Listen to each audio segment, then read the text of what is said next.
Hello, this is Brian Tracy and welcome.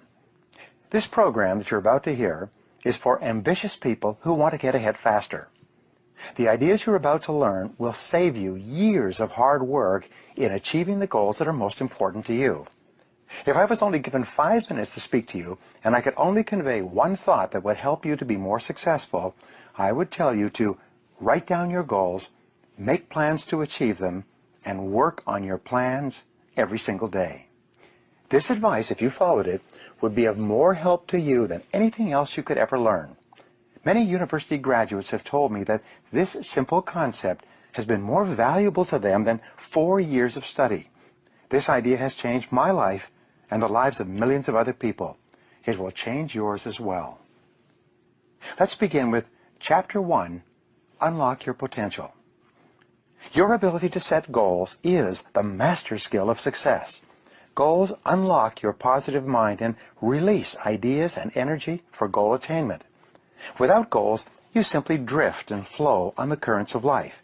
With goals, you fly like an arrow, straight and true to your target.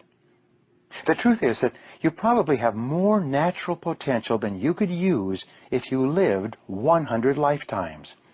Whatever you have accomplished up to now is only a small fraction of what is truly possible for you.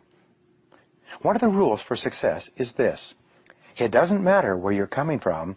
All that really matters is where you're going. And where you're going is solely determined by yourself and your own thoughts. Perhaps the greatest discovery in human history is the power of your mind to create almost every aspect of your life. Everything you see around you in the man-made world began as a thought or an idea in the mind of a single person before it was translated into reality. Everything in your life started as a thought, a wish, a hope, or a dream, either in your mind or in the mind of someone else. Your thoughts are creative. Your thoughts form and shape your world and everything that happens to you. The great summary statement of all religions, philosophies, metaphysics, psychology, and success is this: you become what you think about most of the time. Your outer world ultimately becomes a reflection of your inner world and mirrors back to you what you think about. Whatever you think about continuously emerges in your reality. Many thousands of successful people have been asked what it is that they think about most of the time. The most common answer given by successful people is that they think about what they want and how to get it most of the time. Unsuccessful, unhappy people think and talk about what they don't want most of the time. They talk about their problems and worries and who is to blame most of the time. But successful people keep their thoughts and conversation on the topics of their most intensely desired goals. They think and talk about what they want most of the time. Imagine this exercise. You take a homing pigeon out of its roost, put it in a cage, cover the cage with a blanket, put the cage in a box covered with the blanket, and then place the box into a closed truck cab. You can then drive 1,000 miles in any direction. If you then open up the truck cab, take out the box, take off the blanket, and let the homing pigeon out of the cage, the homing pigeon will fly up into the air, circle 3 times, and then fly unerringly back to its home roost 1,000 miles away. This is the only creature on Earth that has this incredible cybernetic goal-seeking function, except for man. You have the same goal-achieving ability as the homing pigeon, but with one marvelous addition. When you are absolutely clear about your goal, you don't even have to know where it is or how it is to be achieved. By simply deciding what it is you want, you will begin to move unerringly toward your goal, and your goal will start to move unerringly toward you. At exactly the right time and in exactly the right place, you and the goal will meet. Mark McCormick, in his book, What They Don't Teach You at Harvard Business School, tells of a Harvard study conducted between 1979 and 1989. In 1979, the graduates of the MBA program at Harvard were asked, Have you set clear written goals for your future and made plans to accomplish them? It turned out that only 3% of the graduates had written goals and plans. 13% had goals, but they were not in writing. Fully 84% had no specific goals at all, aside from getting out of school and enjoying the summer. 10 years later, in 1989, they interviewed the members of that class again. They found that the 13% who had goals, but which were not in writing, were earning, on average, twice as much as the 84% of students who had had no goals at all. But most surprisingly, they found that the 3% of graduates who had clear written goals when they left Harvard were earning, on average, 10 times as much as the other 97% of graduates altogether. The only difference between the groups was the clarity of the goals they had for themselves when they started out. Goals give you a sense of meaning and purpose. Goals give you a sense of direction. As you move towards your goals, you feel happier and stronger. You feel more energized and effective. You feel more confident and competent in yourself and your abilities. Every step you take toward your goals increases your belief that you can set and achieve even bigger goals in the future. Your inborn potential is extraordinary. You have within you right now the ability to achieve almost any goal that you can set for yourself. Your greatest responsibility to yourself is to invest whatever time is required to become absolutely clear about exactly what it is you want and how you can best achieve it. The greater clarity you have regarding your true goals, the more of your potential you will unleash for good in your life. The starting point of all goal attainment is desire. You must develop an intense, burning desire for your goals if you really want to achieve them. It is only when your desire becomes intense enough that you will have the energy and the internal drive to overcome all the obstacles that will arise in your path as you start towards your goals. The great oil billionaire H.L. Hunt was once asked the secret of success. He replied that success required two things, and two things only. First, he said, you must know exactly what it is you want. Most people never make this decision. Second, he said, you must determine the price that you will have to pay to achieve it, and then get busy paying that price. Setting goals, working toward them day by day, and ultimately achieving them is the key to happiness in life. Goal setting is so powerful that the very act of thinking about your goals makes you happy, even before you've taken the first step toward achieving them. To unlock and unleash your full potential, you should make a habit of daily goal setting and achieving for the rest of your life. You should develop a laser-like focus so that you are always thinking and talking about the things you want rather than the things that you don't want.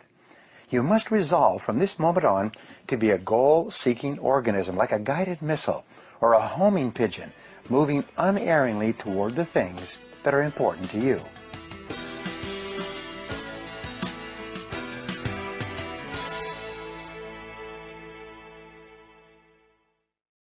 Chapter 2. Take charge of your life. When I was 21, I was broke and living in a small one-room apartment in the middle of a very cold winter, working on a construction job during the day. I usually couldn't afford to go out of my apartment in the evenings, where at least it was warm, so I had a lot of time to think. One night, as I sat there at my small kitchen table, I had a great flash of awareness. It changed my life. I suddenly realized that everything that happened to me for the rest of my life was going to be up to me. No one else was ever going to help me. No one was coming to the rescue. I later learned that when you accept complete responsibility for your life, you take the giant step from childhood to adulthood. Sadly enough, most people never do this. I have met countless men and women in their 40s and 50s who are still grumbling and complaining about earlier unhappy experiences, and still blaming their problems on other people and circumstances. And many people are still angry about something that one of their parents did or did not do to or for them 20 or 30 or even 40 years ago. They are trapped in the past and they can't get free. The greatest enemies of success and happiness are negative emotions of all kinds. It is negative emotions that hold you down, tire you out, and take away all your joy in life. It is negative emotions from the beginning of time that have done more harm to individuals and societies than all the plagues of history. One of your most important goals, if you want to be truly happy and successful, is to free yourself from negative emotions. And fortunately, this can be done if you learn how. The negative emotions of fear, self-pity, envy, jealousy, feelings of inferiority, and ultimately anger are mostly caused by 4 factors. The first of the 4 root causes of negative emotions is justification. You can only be negative as long as you can justify to yourself and others that you are entitled to be angry or upset for some reason. This is why angry people are continually explaining and elaborating on the reasons for their negative feelings. However, if you cannot justify your negativity, you can't be angry. For example, a person is laid off from a job due to a change in the economy and declining sales in the company. However, the individual is angry with his boss for this decision and justifies his anger by describing all the reasons why his being laid off was unfair. He can even get himself so incensed that he decides to sue or get even in some way. As long as he continues to justify his negative feelings toward his boss and the company, his negative emotions control him and absorb much of his life and thinking. However, as soon as he says, "Well, I've been laid off. These things happen. It's not personal. People get laid off all the time. I guess I'd better get busy finding a new job," his negative emotions vanish. He becomes calm, clear, and focused on the goal and on the steps he can take to get back into the workforce. As soon as he stops justifying, he becomes a more positive and effective person. The second cause of negative emotions is rationalization. When you rationalize, you attempt to give a socially acceptable explanation for an otherwise socially unacceptable act. You rationalize to explain away or to put a favorable light on something that you have done that you feel bad or unhappy about. You excuse your behavior or actions by creating an explanation that sounds good, even though you know that you were an active agent in whatever occurred. You often create complex ways of putting yourself in the right by explaining that your behavior was really quite acceptable, all things considered. This rationalizing keeps your negative emotions alive. Rationalization and justification always require that you make someone or something else the source or cause of your problem. You cast yourself in the role of the victim, and you make the other person or organization into the oppressor or the bad guy. The third cause of negative emotions is an over-concern or hypersensitivity to the way other people treat you. For some people, their entire self-image is determined by the way other people speak to them, talk to them, or about them, or even look at them. They have little sense of personal value or self-worth apart from the opinions of others. And if those opinions are negative for any reason, real or imagined, the victim immediately experiences anger, embarrassment, shame, feelings of inferiority, and even depression, self-pity, and despair.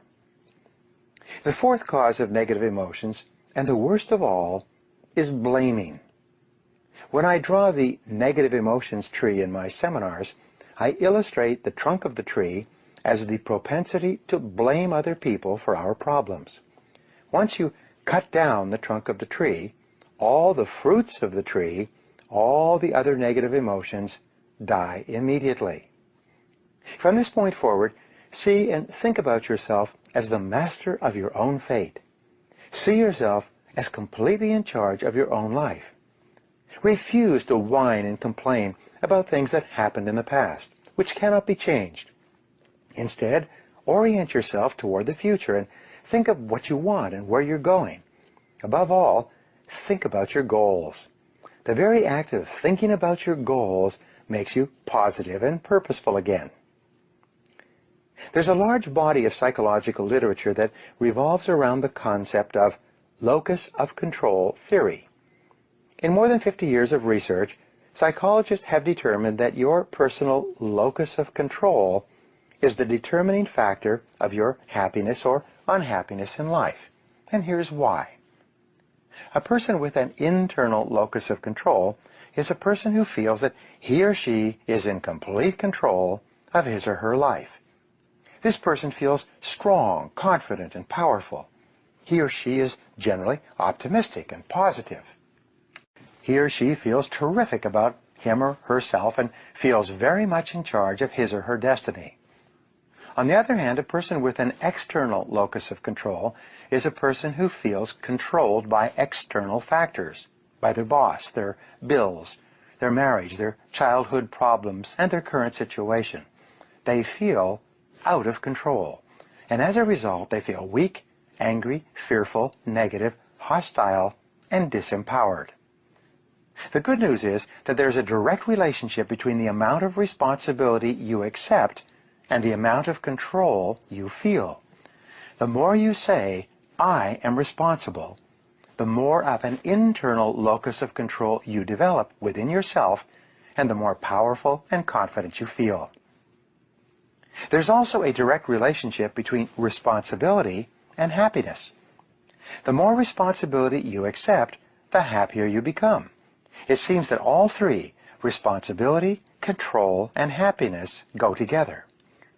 The more responsibility you accept, the greater amount of control you feel you have. The greater amount of control you feel you have, the happier and more confident you become. When you feel positive and in control of your life, you will set bigger and more challenging goals for yourself. You will also have the drive and determination to achieve them. You will feel as if you hold your whole life in your own hands, and that you can make it into whatever you decide to. The starting point of goal setting, then, is for you to realize that you have virtually unlimited potential to be, have, or do anything you really want in life, if you simply want it badly enough and are willing to work long enough and hard enough to achieve it. The second part of goal setting is for you to accept complete responsibility for your life and for everything that happens to you, with no blaming and no excuses. With these two concepts in mind, that you have unlimited potential and that you are completely responsible, you are now ready to move to the next step, which is to begin designing your ideal future.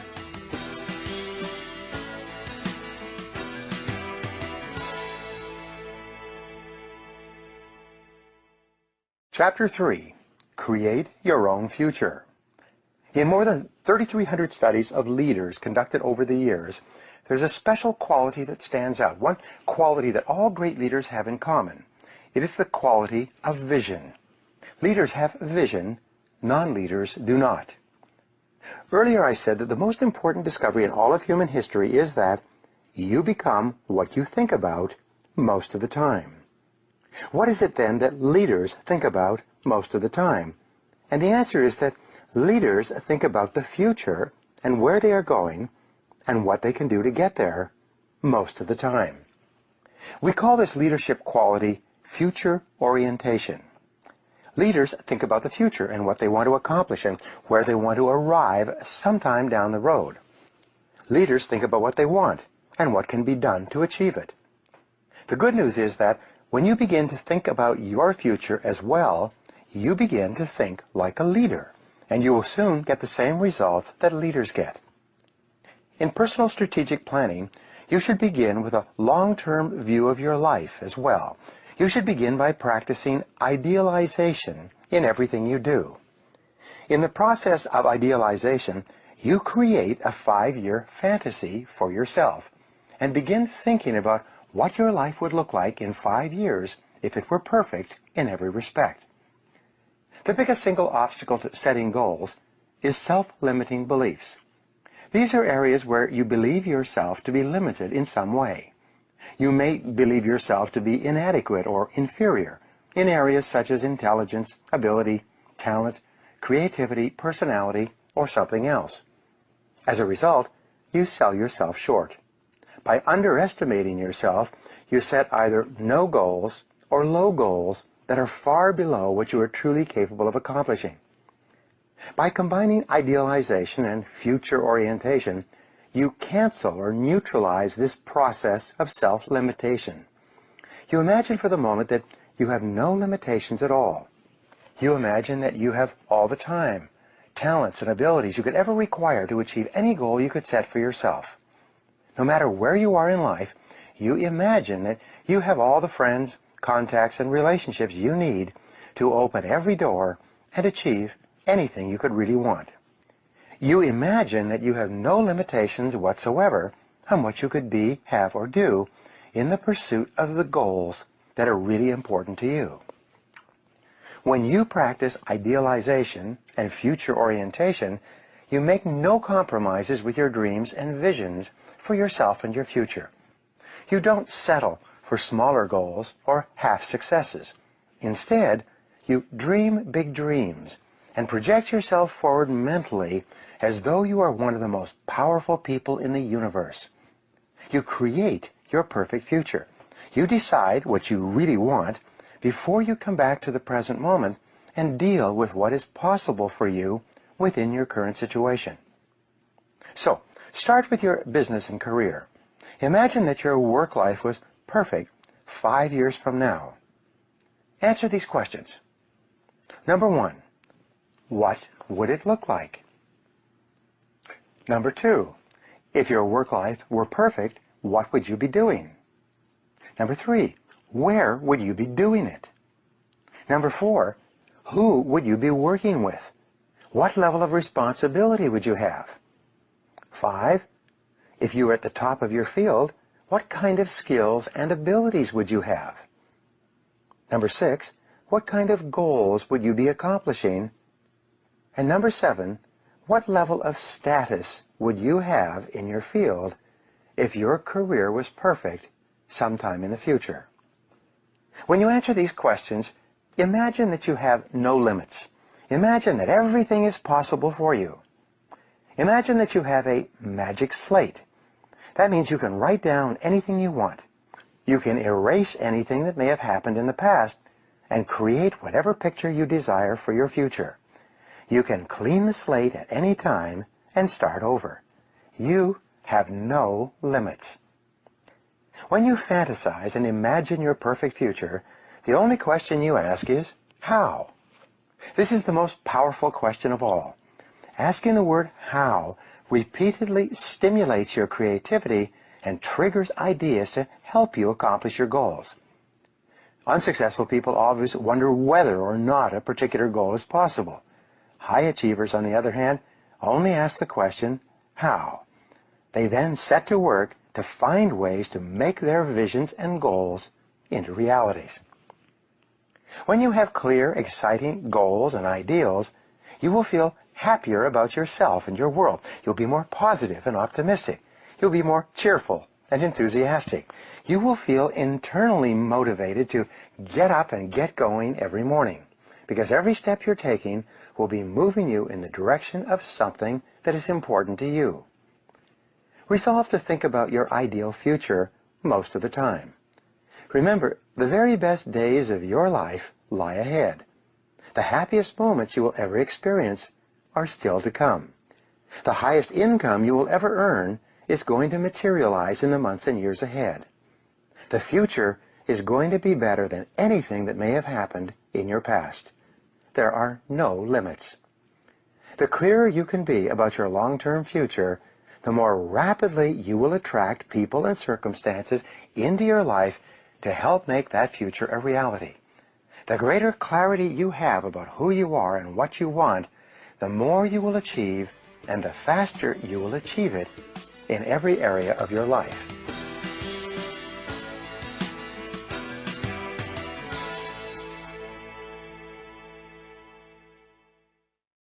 Chapter 4. Clarify your values. One of the most important characteristics of leaders and top people in every area of life is that they know who they are, what they believe in, and what they stand for. Average people are usually confused about their goals, values, and ideals, and As a result, they go back and forth and accomplish very little. Men and women who become leaders, on the other hand, with the same or even fewer abilities and opportunities, go on to accomplish great things in whatever they attempt. Life is lived from the inside out. The very core of your personality is your values. Your values are what make you the person you are. Everything you do on the outside is dictated and determined by your values on the inside, whether clear or fuzzy. The greater clarity you have regarding your values on the inside, the more precise and effective will be your actions on the outside. You can imagine your personality by thinking of a target with concentric rings, from the inside to the outside.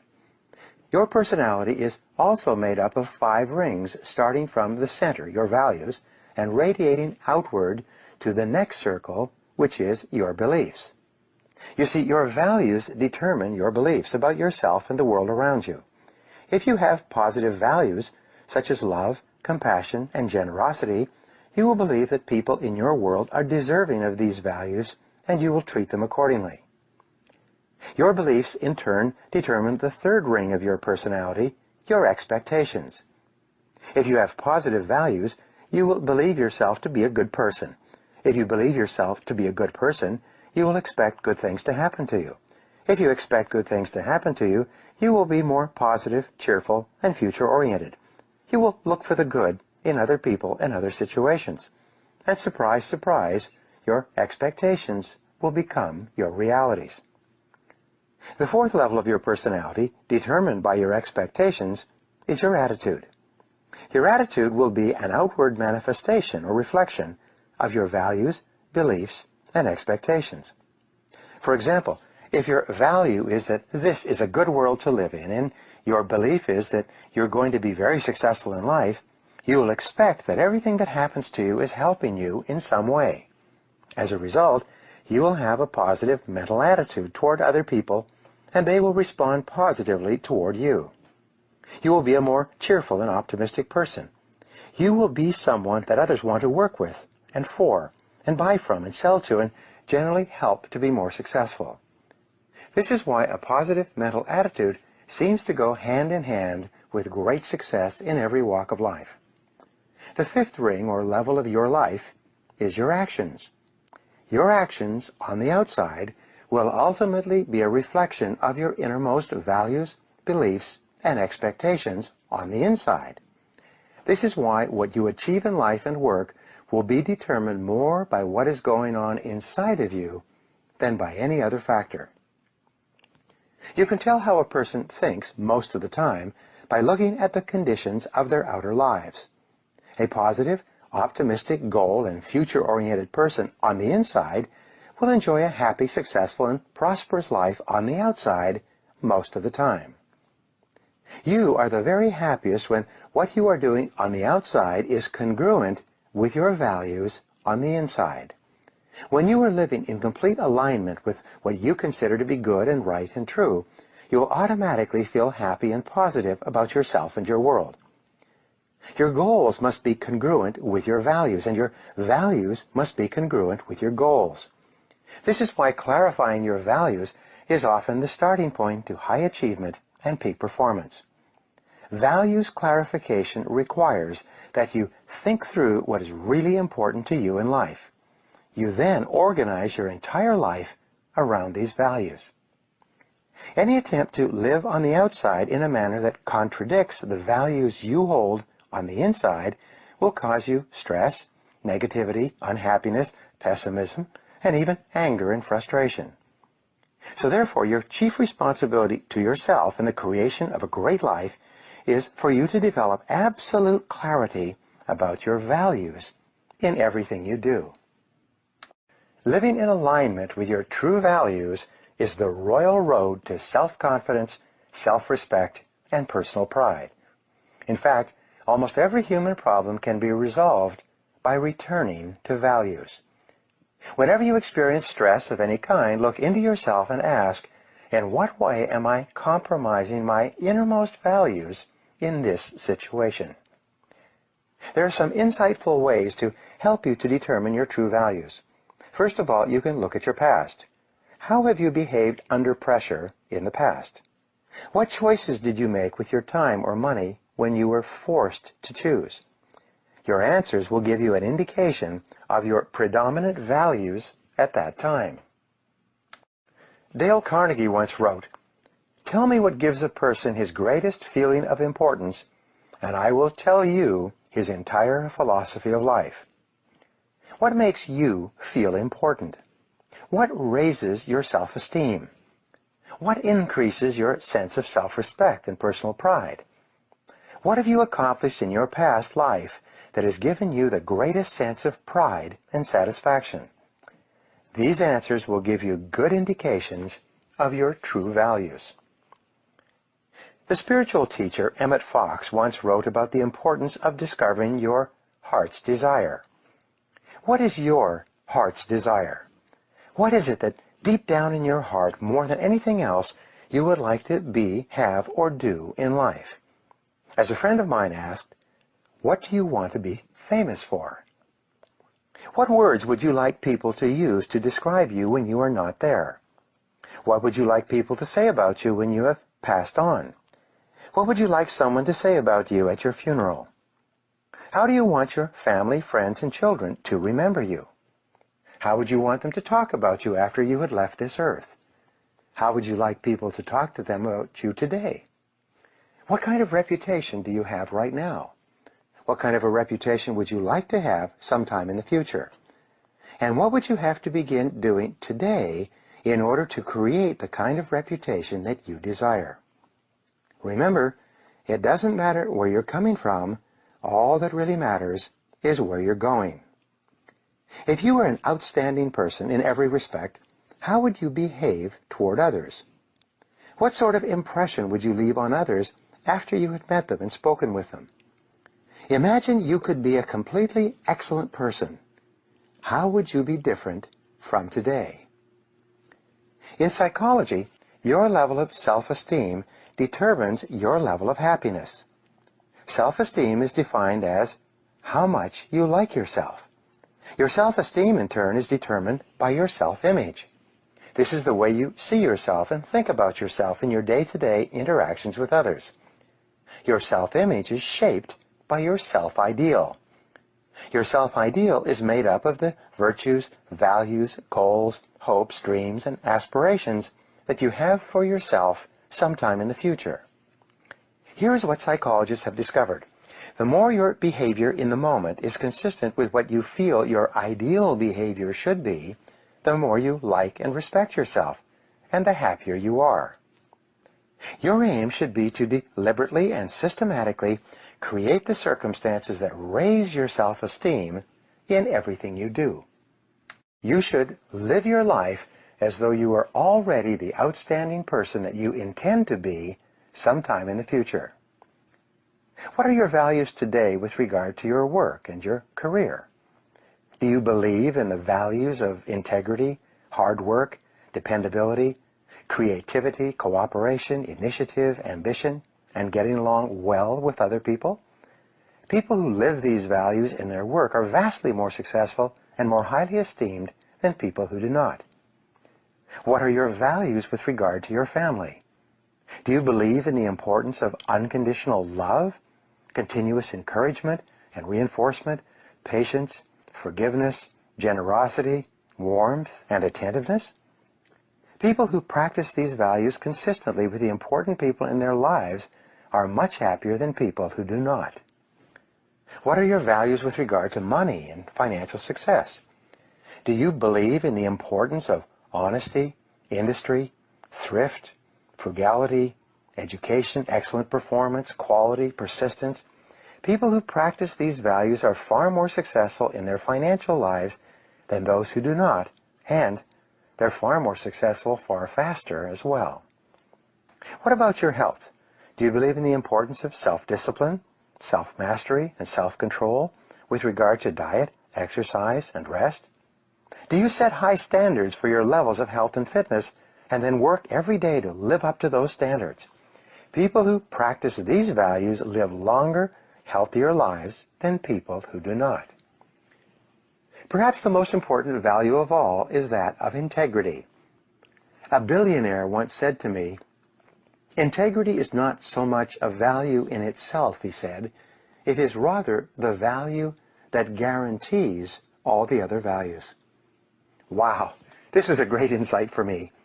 Once you've decided that you're going to live consistent with a value, your level of integrity determines whether or not you follow through on your commitment.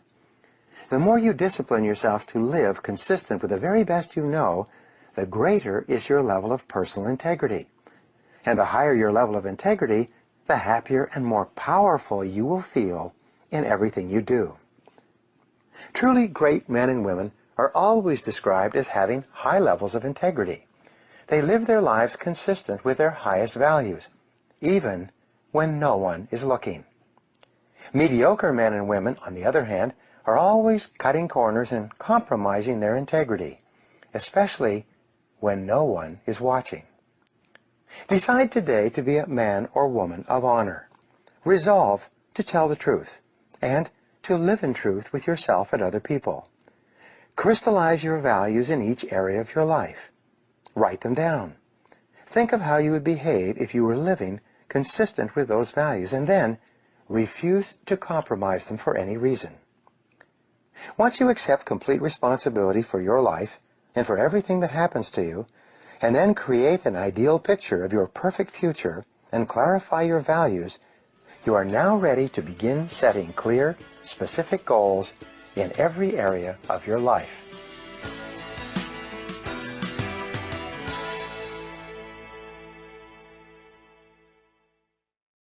Chapter 5. Determine your true goals. My favorite word in goal setting and success in general is the word clarity. There is a direct relationship between the level of clarity you have about who you are and what you want and virtually everything else you accomplish in life. Superior men and women invest the time necessary to develop absolute clarity about themselves and what they really want, like designing a detailed blueprint for a building before they begin construction. Average people just throw themselves at life, like a dog chasing a passing car, and wonder why they never seem to catch anything or keep anything worthwhile. Earlier I mentioned that intense, burning desire is absolutely essential to the overcoming of obstacles and the achieving of great goals. For your desire to be intense enough, your goals must be purely personal. They must be goals that you choose for yourself, rather than goals that someone else wants for you, or that you want to achieve to please someone in your life. In goal setting, for the process to be effective, you must be perfectly selfish about what it is that you really, really want for yourself. One of the most important questions in goal setting is this: what do I really want to do with my life? If you could do or be or have anything at all in life, what would it be? Remember, you can't hit a target you can't see. You should return to this question over and over again in the months and years ahead. What do I really want to do with my life? In determining your true goals, you start with your vision, your values, and your ideals. When you begin, these will often feel a bit like fantasies, detached from reality. However, now your job is to make them concrete, like designing a dream house on paper. You start with your general goals and then move to more and more specific goals. For example, ask these questions. Number 1, what are your 3 most important goals in your business and career right now? Number 2, what are your 3 most important financial goals right now? Number 3, what are your 3 most important family or relationship goals right now? And 4, what are your 3 most important health and fitness goals right now? The flip side of the above questions is for you to ask, what are my 3 biggest worries or concerns in life right now? What bothers you, worries you, concerns you, and preoccupies you in your day-to-day life? What aggravates or irritates you? What is robbing you of happiness more than anything else? As a friend of mine often asks, where does it hurt? Once you have identified your biggest problems, worries, or concerns, ask yourself, what are the ideal solutions to each of these problems? How could I eliminate these problems or worries immediately? What is the fastest and most direct way to solve this problem? In 1142, William of Ockham, a British philosopher, proposed a method of problem solving that has come to be referred to as Occam's razor. This way of thinking has become famous and popular throughout the ages. What Occam said was that the simplest and most direct solution, requiring the fewest number of steps, is usually the correct solution to any problem. Many people make the mistake of overcomplicating goals and problems. But the more complicated the solution, the less likely it is ever to be implemented, and the longer the time it will take to get any results. Your aim should be to simplify the solution and go directly to the goal as quickly as possible. For example, many people tell me that they would like to double their incomes. If they are in sales, I ask them, what is the fastest and most direct way to double your income?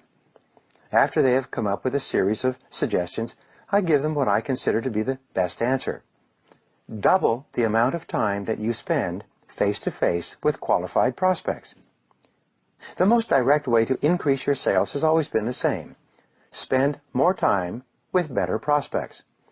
If you don't upgrade your skills or change anything else about what you are doing, but you double the number of minutes that you spend face-to-face with prospects each day, you will probably double your sales income. In setting goals for your life, short and long term, you should continually ask yourself, what do I most enjoy doing in each area of my life? For instance, if you could do just one thing all day long in your work, what would it be? If you could do any job or full-time activity all the time without pay, what would it be? What sort of work or activity gives you the greatest joy and satisfaction? The psychologist Abraham Maslow identified what he called peak experiences, those moments or times when the individual feels the happiest, most elated, and exhilarated. One of your aims in life is to enjoy as many peak experiences as possible. You achieve this by thinking back and identifying those moments of peak experience in your past, and then by imagining how you could repeat them in your present and future. What have been your happiest moments in life up to now? How could you have more of those moments in the future? What do you really love to do? You should have goals for social and community involvement and contribution as well. Think about what kind of a difference you would like to make in your world. What organizations, causes, needs, or social problems would you like to work on or in? What changes would you like to see? Who is there who is less fortunate than you that you would like to help? If you were independently wealthy, what causes would you support?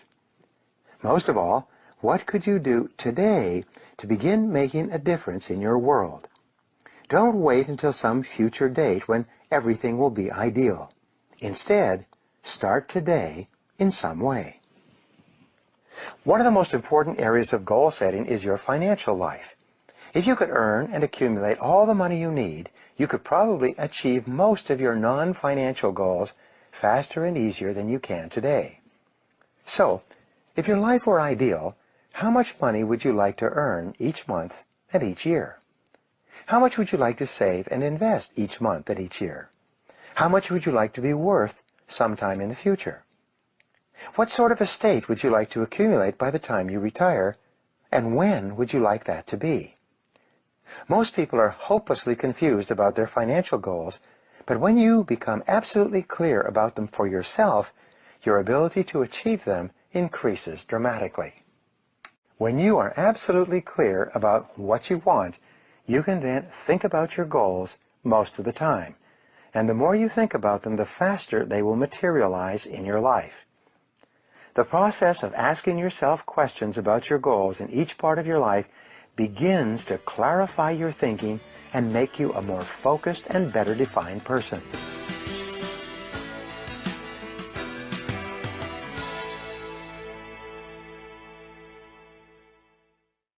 Chapter 6, Analyze Your Beliefs. Perhaps the most important of all mental laws is the law of belief. This law says that whatever you believe with conviction becomes your reality. You do not believe what you see what you already believe. You actually view your world through a lens of beliefs, attitudes, prejudices, and preconceived notions. Dr. William James of Harvard said in 1905, "Belief creates the actual fact." He went on to say that the greatest revolution of my generation is the discovery that individuals, by changing their inner attitudes of mind, can change the outer aspects of their lives. The worst of all beliefs are self-limiting beliefs. If you believe yourself to be limited in some way, whether or not it is true, it becomes true for you. If you believe it, you will act as if you were deficient in that particular area of talent or skill. Overcoming self-limiting beliefs and self-imposed limitations is often the biggest obstacle standing between you and the realization of your full potential. Self-limiting beliefs, sometimes based on a single experience or a casual remark, can hold you back for years. Almost everyone has had the experience of mastering a skill in an area where they thought that they had no ability, and being quite surprised at themselves. Perhaps this has happened to you. You suddenly realize that your limiting ideas about yourself in that area were not based on fact at all.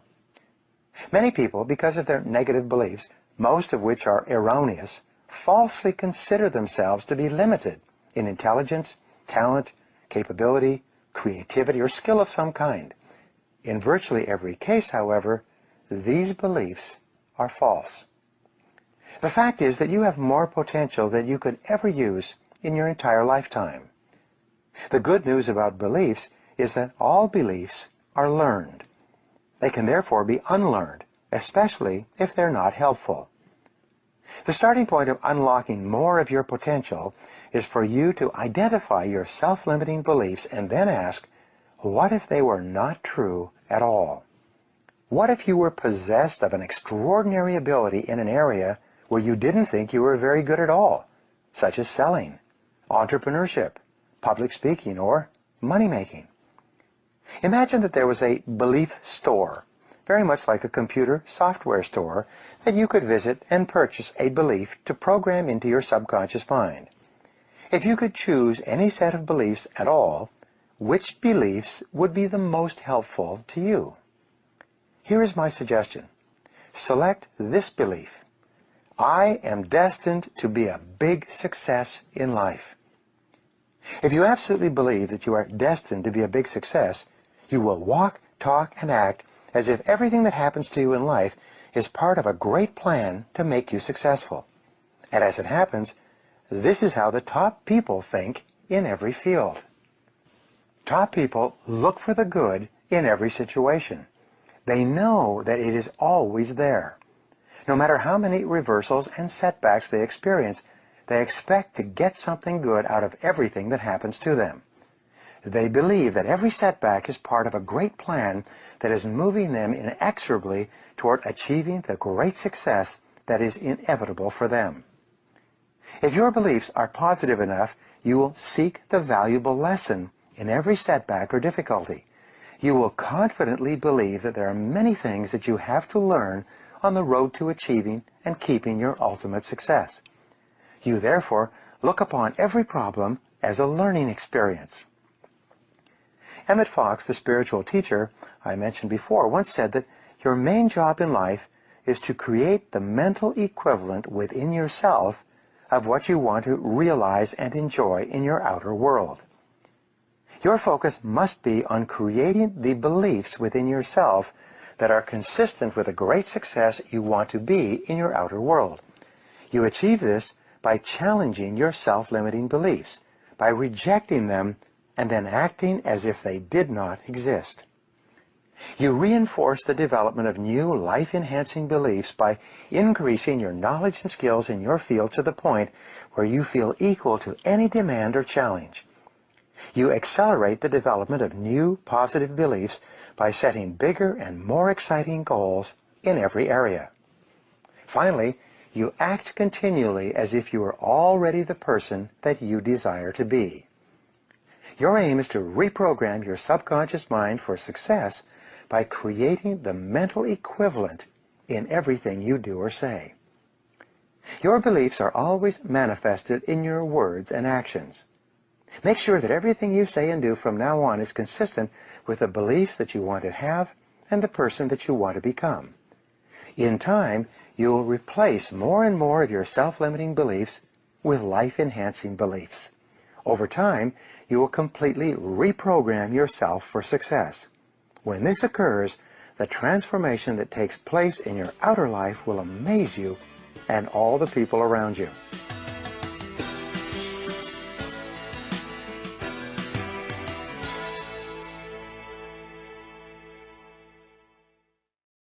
Chapter 7.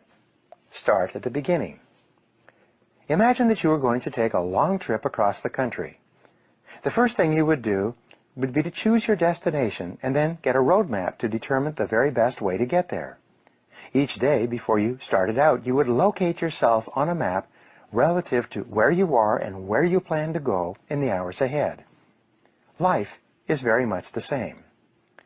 Once you have decided upon your values, vision, mission, purpose, and goals, the next step is for you to analyze your starting point. Exactly where are you today, and how are you doing in each of the important areas of your life, especially as they relate to your goals. Jack Welch, the CEO of General Electric for many years, once said that the most important quality of leadership is the reality principle. He defined this as the ability to see the world as it really is, not as you wish it were. He would begin every meeting to discuss a goal or a problem with the question, what's the reality? Abraham Maslow once wrote that the first quality of the self-actualizing person was the ability to be completely honest and objective with himself or herself. It's the same with you. If you want to be the best you can be and to achieve what is truly possible for you, you must be brutally honest with yourself and your point of departure. You must sit down and analyze yourself in detail to decide exactly where you are today in each area. When you begin to plan your long-term future, one of the most valuable exercises you can engage in is called zero-based thinking. In zero-based thinking, you ask this question: knowing what I now know, is there anything that I am doing today that I wouldn't start up again today if I had to do it over, knowing what I now know?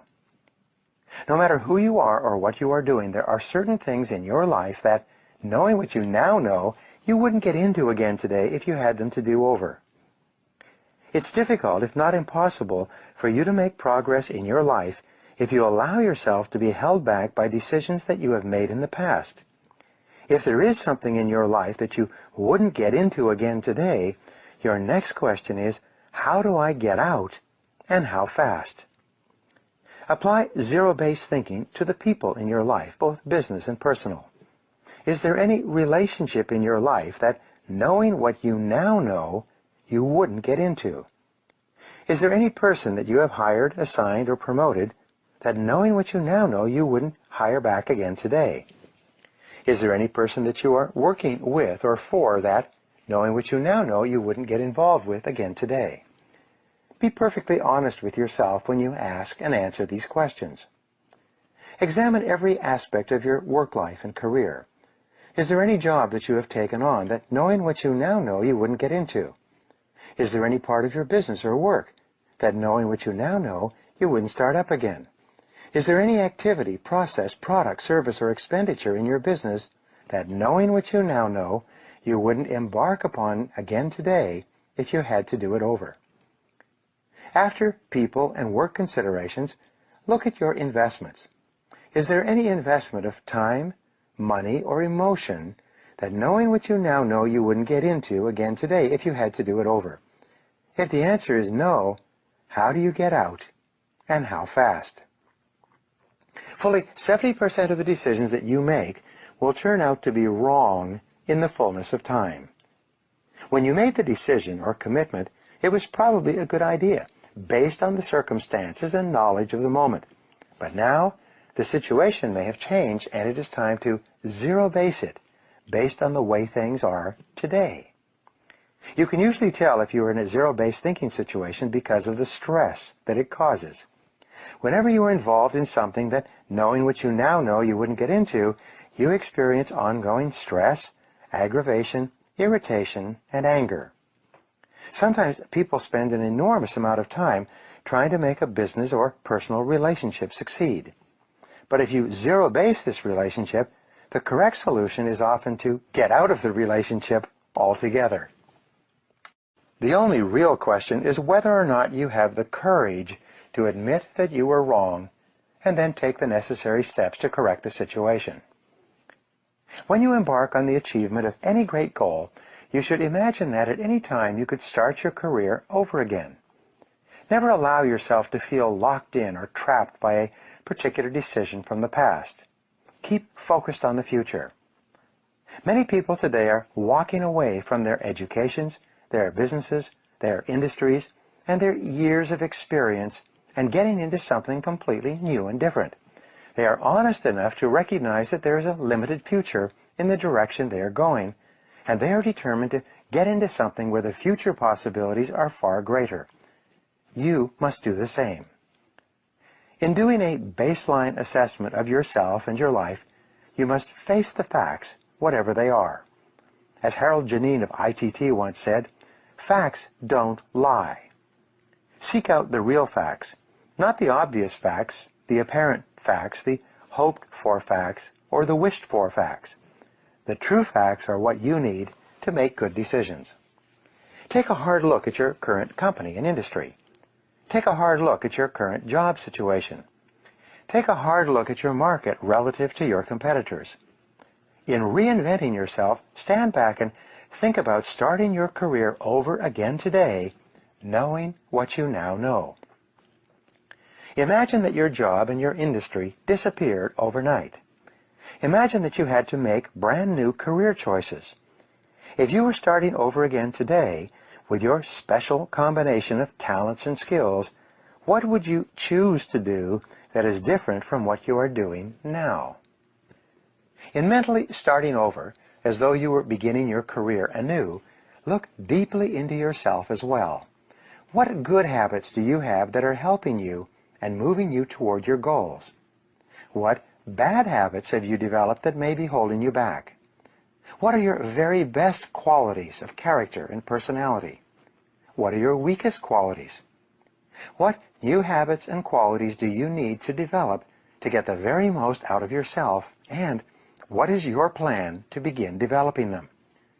What bad habits do you need to get rid of and replace with good habits? There's an old saying, well begun is half done.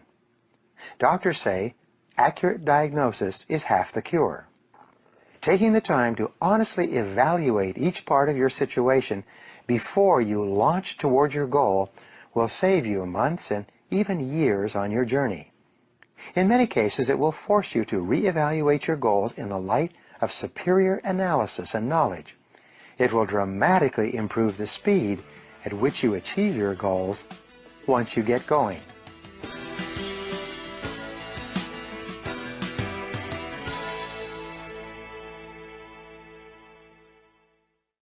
Chapter 8. Measure your progress. You have incredible mental powers that you habitually fail to use to their full extent. Your conscious mind is the head office of your life. Its role is to deal with the information in your environment and then to identify, analyze, and compare it against other information, and then to decide what actions to take. But it is your subconscious mind that contains the great powers that can enable you to accomplish vastly more than you ever have before. At least 90% or more of your mental powers are below the surface. It is essential that you learn how to tap into these powers to motivate, stimulate, and drive you forward toward the achievement of your goals. Your subconscious mind functions best with clear goals, specific tasks, deliberate measures, and firm deadlines. The more of these with which you program your subconscious computer, the better it functions for you, and the more you will accomplish in a shorter period of time. As you set your goals and begin moving toward them, it is essential that you establish a series of benchmarks or measures that you can use to evaluate your progress day by day and hour by hour. The more clear and specific the measures you set, the more accurate you will be in hitting your targets on schedule. Your subconscious mind requires a forcing system composed of deadlines that you have imposed on yourself for task accomplishment and goal attainment. Without a forcing system, it becomes easy for you to procrastinate and delay, and to put off important tasks until much later, if at all. There are 3 keys to peak performance in achieving your goals. They are commitment, completion, and closure. When you make a firm commitment to achieve a particular goal, and you put aside all excuses, it is very much like stepping on the accelerator of your subconscious mind. You will become more creative, determined, and focused than ever before. Great men and women are those who make clear, unequivocal commitments and then refuse to budge from them no matter what happens. Completion is the second ingredient in peak performance. There is an enormous difference between doing 95% of a task and doing 100% of a task. In fact, it is very common for people to work very hard up to the 90% or 95% level and then to slack off and delay the final completion of the task. This is a temptation that you must fight against. You must continually force yourself, discipline yourself to resist this natural tendency and push through to completion. Every time you complete a task of any kind, your brain releases a small quantity of endorphins. This natural morphine gives you a sense of well-being and elation. It makes you feel happy and peaceful. It stimulates your creativity and improves your personality. It is nature's wonder drug. The more important the task that you complete, the greater is the quantity of endorphin that your brain releases, very much like a reward for success and achievement. Over time, you can actually develop a positive addiction to the feelings of well-being that you receive from this endorphin rush. Even when you complete a small task, you feel happier. When you complete a large task, you feel happier still. When you finish the various steps on the way to the completion of a large task, at every achievement, you get an endorphin rush. You feel continuously happy and exhilarated when you are working toward the completion of an important job. Everyone wants to feel like a winner, and feeling like a winner requires that you win. You get the feeling of the winner by completing a task 100%. When you do this repeatedly, eventually you develop the habit of completing the tasks that you begin. When this habit of task completion locks in, your life will begin to improve in ways that you cannot today imagine. In psychology, the reverse is also true. The incomplete action is a major source of stress and anxiety.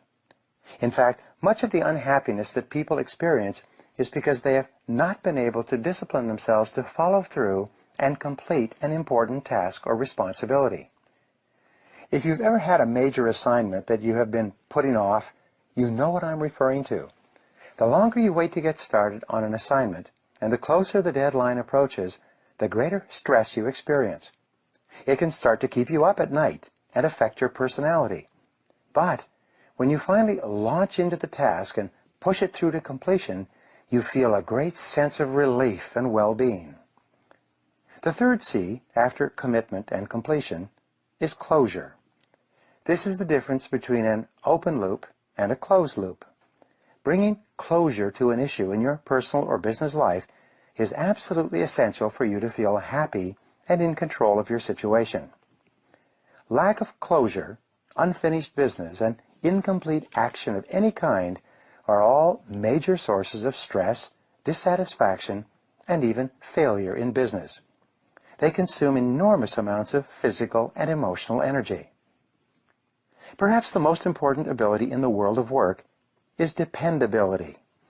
There is nothing that will get you paid more and promoted faster than to develop a reputation for getting your tasks done quickly and well and on schedule. Whatever your goals, make a list of all the tasks that you will have to accomplish in the achievement of those goals. Put a deadline on every one of those tasks. Then, work every day and every hour to hit your deadlines. Measure your progress each day as you go along. Speed up or slow down where necessary. But remember, you can't hit a target that you can't see. The greater clarity that you have with regard to deadlines and measures, the more you will accomplish and the faster you will get it done. A goal or a decision without a deadline is merely a discussion. It has no energy behind it. It is like a bullet with no powder in the cartridge. Unless you establish deadlines to which you are committed, you will end up firing blanks in life and in work. Sometimes people ask, what if I set a deadline and I don't achieve the goal by the deadline? Simple. Set another deadline, and then another if necessary. Deadlines are best guessed estimates of when the task will be completed. The more you set and work toward deadlines, the more accurate you will become in predicting the time necessary to complete them. You will become better and better at achieving your goals and completing your tasks on schedule every single time. In each area of your life, analyze your activities carefully and select a specific number that, more than anything else, determines your level of success in that area. Then, focus all of your attention all day long on that specific number. The very act of focused attention will cause you to perform better in that area, both consciously and unconsciously. If you want to be healthier, you could focus on the number of minutes per week that you exercise, or the number of calories per day that you eat. If you want to be successful financially, you can focus on the amount that you earn each hour, or the amount that you save each month. If you want to be successful in sales, you could focus on the number of calls you make each day, or the number of sales, or the size of each sale that you make each month. If you want to be successful in your relationships, you can focus on the number of minutes that you spend face-to-face with the most important people in your life each day and each week. You've heard the saying, what gets measured gets done. There's another saying, if you can't measure it, you can't manage it. Your ability to set specific measures on your goals and then to keep an accurate record and track your performance each day will assure that you achieve your goals exactly when you have decided to, or even before.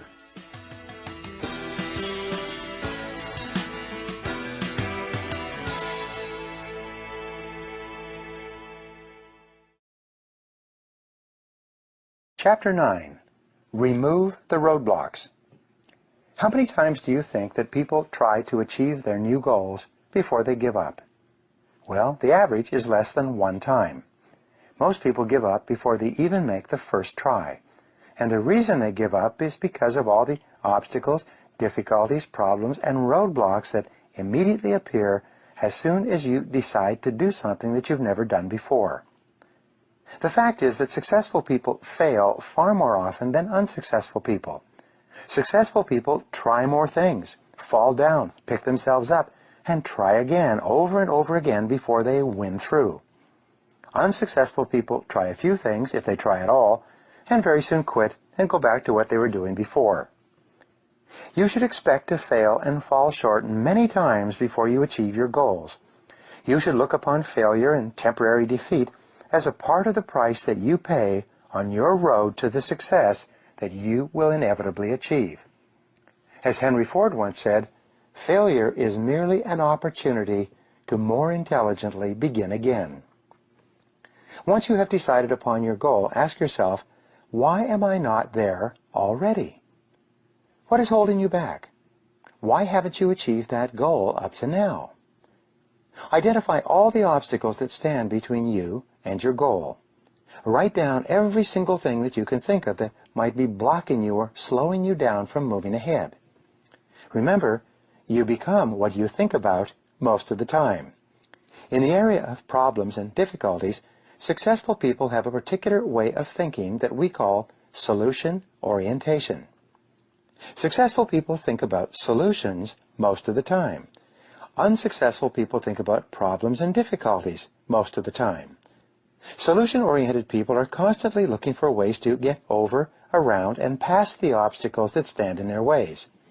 Problem-oriented people talk continuously about their problems, about who or what caused them, how unhappy or angry they are, and how unfortunate it is that they have occurred. Solution-oriented people, on the other hand, simply ask the question, how can we solve this? And then they take action to deal with the problem. Between you and anything you want to accomplish, there will always be problems or obstacles of some kind. This is why success is sometimes defined as the ability to solve problems. Personal leadership is the ability to solve problems. Effectiveness is the ability to solve problems. All men and women who accomplish anything of importance are people who have developed the ability to solve the problems that stand between them and their goals. One of the most important breakthroughs in thinking in the last few decades was described by Elihu Goldratt in his book The Goal as the theory of constraints. This theory says that between you and anything you want to accomplish, there is a constraint or limiting factor that determines how fast you get to where you want to go. For example, if you are driving down the freeway and there is traffic construction that is narrowing all the cars into a single lane, this bottleneck or choke point becomes the constraint that determines how fast you get to your destination. The speed at which you pass through this bottleneck will largely determine the speed of your entire journey. In accomplishing any major goal, there's always a constraint or bottleneck that you must get through as well. Your job is to identify it accurately and then to focus all of your energies on alleviating that key constraint. Your ability to remove this roadblock or deal with this limiting factor can help you move ahead faster than perhaps any other step you can take. The 80-20 rule says that 80% of your constraints will be within yourself. Only 20% of your constraints will be outside of yourself, contained in other people and situations. To put it another way, it is you personally who is usually the major roadblock that is setting the speed at which you achieve any goal that you set for yourself. For most people, this is hard to accept, but superior people are more concerned with what is right rather than who is right or being right. Superior people are more concerned with the truth of the situation and what they can do to solve the problem than they are with protecting their egos. Ask yourself, what is it in me that is holding me back? Look deep within yourself and identify the key constraints in your personality, temperament, skills, abilities, habits, education, or experience that might be holding you back from achieving the goals that you have set for yourself. Ask the brutal questions. Be completely honest with yourself. The primary obstacles between you and your goals are usually mental. They are psychological and emotional in character. They are within yourself rather than within the situation around you. And it is with these mental obstacles that you must begin if you want to achieve everything that is possible for you. The two major obstacles to success and achievement are fear and doubt. It is first of all the fears of failure, poverty, loss, embarrassment, or rejection that holds the average person back from trying in the first place. This is why the average number of times that a person tries with a new goal is less than 1. As soon as he or she thinks of the goal, these fears overwhelm him or her and, like a bucket of water on a small fire, extinguishes the desire completely. The second mental obstacle, closely aligned to fear, is that of self-doubt. We doubt our own abilities. We compare ourselves unfavorably to others and think that others are somehow better, smarter, and more competent than we are. We think, I'm not good enough. We feel inadequate and inferior to the challenges of achieving the great goals that we want so much to accomplish. Fortunately, if there's anything good about doubt and fear, it is that they are both learned emotions. Have you ever seen a negative baby? Children come into the world with no doubts or fears at all, and whatever has been learned can be unlearned through practice and repetition. The primary antidotes to doubt and fear are courage and confidence. The higher your level of courage and confidence, the lower will be your levels of fear and doubt, and the less effect these negative emotions will have on your performance and behavior. The way that you develop courage and confidence is with knowledge and skill. Most fear and doubt arises out of ignorance and feelings of inadequacy of some kind. The more you learn the things you need to know to achieve your goals, the less fear you will feel on the one hand, and the more courage and confidence you will feel on the other. Think about learning to drive for the first time. You were probably extremely tense and nervous and made a lot of mistakes. You may have driven erratically and been a danger to yourself and others. But over time, as you mastered the knowledge and skills of driving, you became better and better, and your confidence increased. Today, you can quite comfortably get into your car and drive across the country with no fear or worry at all. You are so competent at driving that you can do it well without even thinking about it. The same principles apply to any skills you need to learn to achieve any goal you can set for yourself. Once you've made a list of all the obstacles that are standing in the way of your achieving your major goals, organize the obstacles by priority. What is the largest single obstacle? If you could wave a magic wand and remove one major obstacle from your path, which one obstacle, if removed, would help you the most in moving ahead more rapidly? Management consultant Ian Mitroff has an interesting set of observations with regard to problem solving and the removal of obstacles. He says that, whatever the problem, define it in several different ways before you attempt to solve it. Beware of any problem for which there is only one definition or one solution. When you ask the question with regard to your goal, why am I not there already? What answer comes to mind? What is holding you back? What is standing in your way? It is at this point that you have to drill down to determine the correct obstacle before you begin taking steps to remove it. You do this by asking the question, what else could be the problem? After each definition of the problem. In the book, The McKinsey Way, describing the management consulting practices of McKinsey & Company, the authors point out that one of the greatest wastes of time and money is in applying the wrong solution to the wrong problem in the first place. This can apply to your problems and obstacles as well.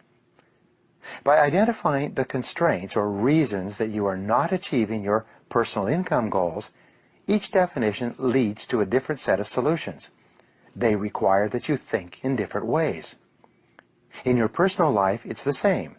The accuracy with which you identify the obstacles or bottlenecks that are holding you back will determine the appropriateness of the various steps that you can take to remove or alleviate those obstacles. Once you have determined the major obstacle that is holding you back, rewrite that obstacle as a positive goal. For example, you could now say, my goal is to continually upgrade my skills and abilities so that I am in the top 10% of money earners in my field. You then make a list of all the things that you could do to upgrade your knowledge and skills, improve your time management, increase your efficiency and effectiveness, and make more sales for your company. You set deadlines and measures next to each step in your strategy to achieve excellence in your field. You then select one key task and take action on it immediately. From then on, you hold your own feet to the fire. You become your own taskmaster. You discipline and drive yourself to do the things that you need to do to become the kind of person that you need to become in order to achieve the goals that you have set for yourself. This exercise of identifying what is holding you back and then setting a clear written goal to remove that obstacle puts you back in control of your own life. By following through on your resolution, you virtually guarantee your ultimate success and the achievement of almost any goal you can set for yourself. If you have any questions or concerns about the accuracy of your problem definition, discuss it with someone you know and trust. Put your ego aside. Invite honest feedback and criticism. Be open to the possibility that you have fundamental flaws and weaknesses that are standing in the way of your realizing your full potential. Be brutally honest with yourself. Once your problem or obstacle is clear to you, ideas, opportunities, and answers will come to you from various sources. You will begin to attract into your life all kinds of resources that will help you to overcome the obstacle or difficulty, either within yourself or within the situation around you, and move you more rapidly towards your goal. For every problem or obstacle that is standing between you and what you want to accomplish, there is a solution of some kind somewhere. Your job is to be absolutely clear about what sets the speed at which you achieve your goal, and then to focus your time and attention on alleviating that constraint. By removing your major obstacle, you will often make more progress in a few months than the average person might make in several years.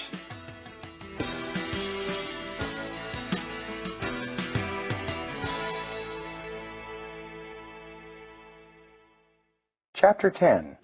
Become an expert in your field. One of the qualities of top people is that at a certain point in their careers, they decided to commit to excellence. They decided to be the best at what they do. They decided to pay any price, make any sacrifice, and invest any amount of money necessary to become very good in their chosen fields. And as a result of this decision, they pulled away from the pack of average performers and moved themselves upward into the income category where today they earn 3, 4, 5, and even 10 times as much as their peers who have not made this commitment. Everyone who is in the top 10% in their field started in the bottom 10%. Everyone who is doing well today was once doing poorly. And even more importantly, whatever others have done within reason, you can do as well. No one is smarter than you, and no one is better than you. People are just better or smarter in different areas. In addition, all business skills are learnable. People who are doing better in some area of business have learned the essential skills in combination with other skills before you have. If you are not achieving what others are achieving, it simply means that you have not learned those skills yet. You can learn anything you need to learn to achieve any goal you can set for yourself. There are no real limits on what you can accomplish except for the limits that you place on your own mind and imagination. If you decide to become excellent, to join the top 10% of people in your field, there is nothing on earth that can stop you from getting there except yourself. Once you have decided to become one of the best people in your field, the only question you ask is, how do I achieve it? The very fact that hundreds of thousands and even millions of people have gone from the bottom to the top in every field is ample proof that you can do it as well. Many of these people, if not most of them, may not even have the natural talents and abilities that you have already. In most areas of life, it is more hard work and dedication than natural ability and talent that leads to excellence and great success. You begin your journey to excellence by asking the question, what additional knowledge, skills, and information will I need to lead my field in the months and years ahead? Project yourself forward 3 to 5 years and imagine that you are already one of the very best and highest paid people in your industry. What would have happened? What would you have to have done, learned, or accomplished to reach this point? What skills would you have had to master to lead your field? Here is the great go-forward question for the rest of your working life. What one skill, if you developed and did it in an excellent fashion, would have the greatest positive impact on your career? This becomes your focal point for personal and professional development. Your answer to this question is essential to your achieving excellence in your field. Keep asking yourself, what one skill, if I developed and did it in an excellent fashion, would have the greatest positive impact on my income and on my future in my current job? If you're at all unsure about the answer to this question, go to your boss and ask him or her. Ask your coworkers. Ask your staff. Ask your spouse and your friends. It's absolutely essential that you find out the answer to this question, what one skill would help you the most, and then focus all of your energies on improving your performance in this particular area. Once you have achieved mastery in your weakest key skill area, you then ask the question again. Now what one skill will help me the most?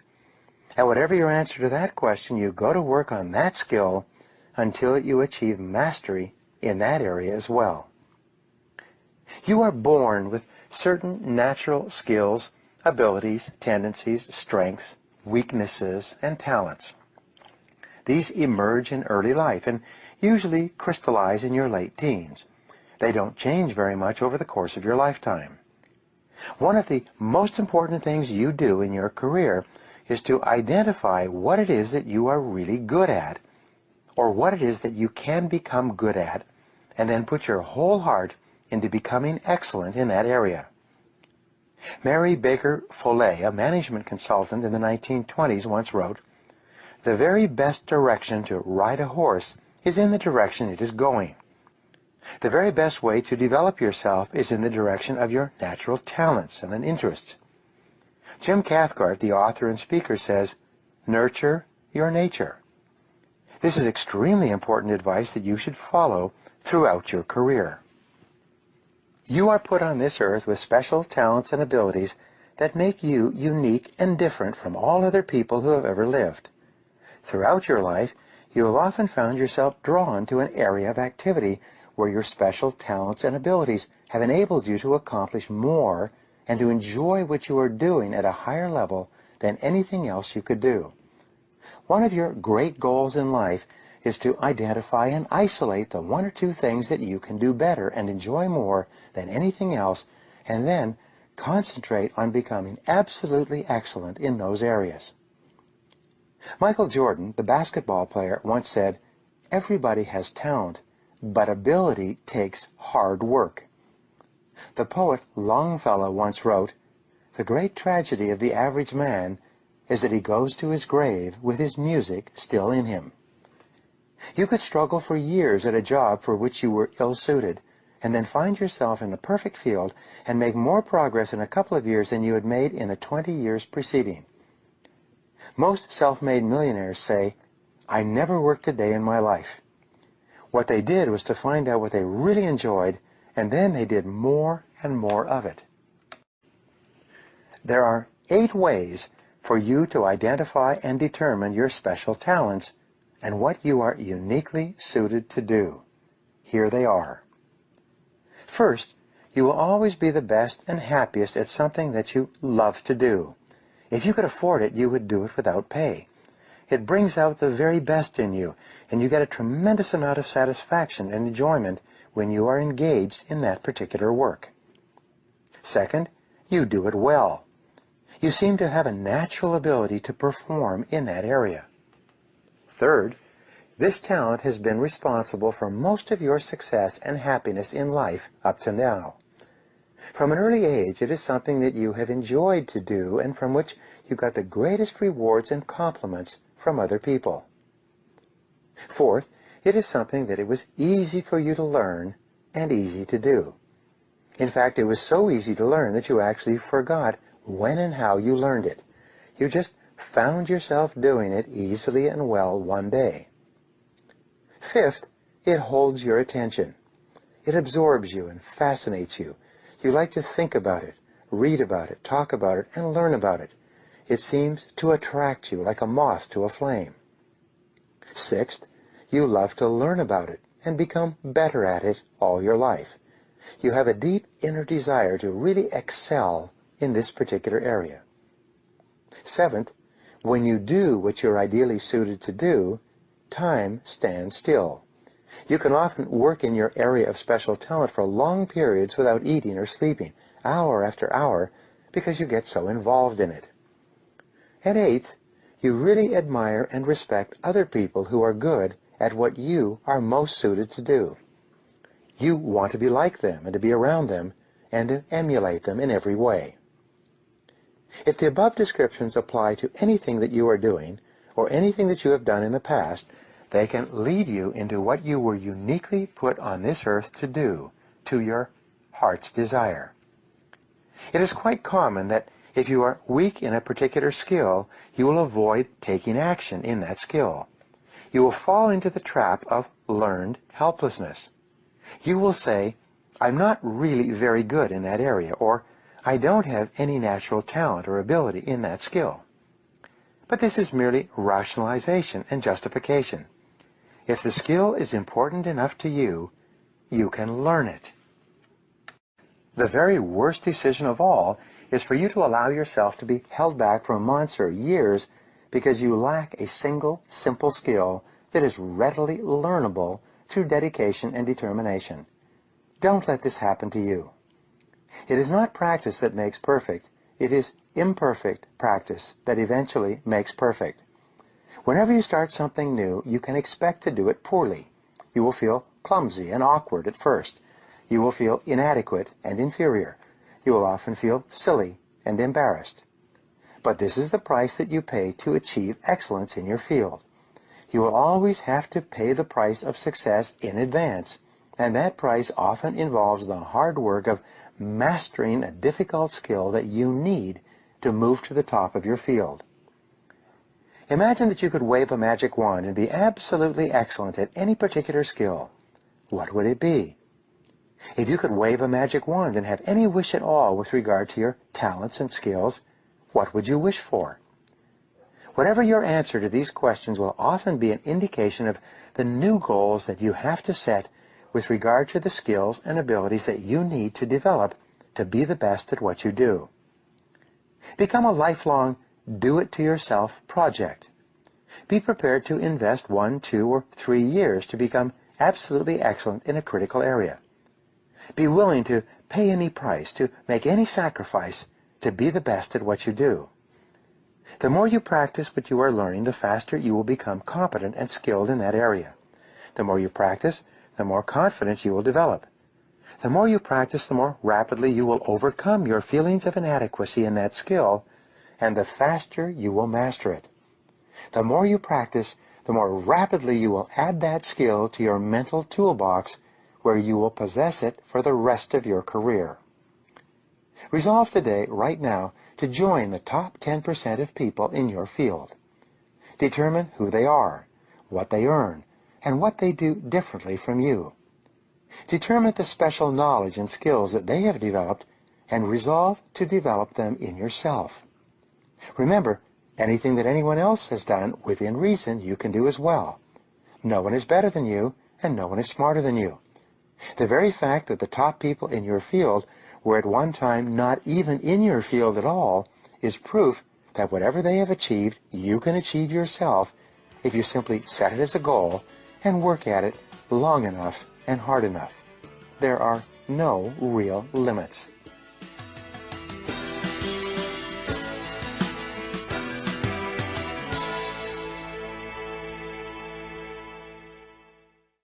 Chapter 11. Associate with the right people. Everything in life and business is relationships.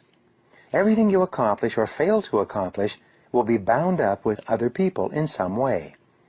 Your ability to form the right relationships with the right people at every stage of your life and career will be the critical determinant of your success and achievement, and will have an inordinate impact on how quickly you achieve your goals.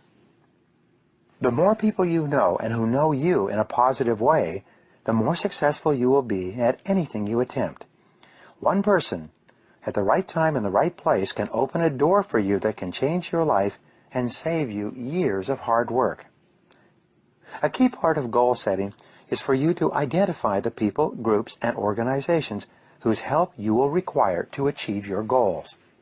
To accomplish goals of any kind, you will need the help of lots of people. Who are they? There are 3 general categories of people whose help and cooperation you will require in the years ahead.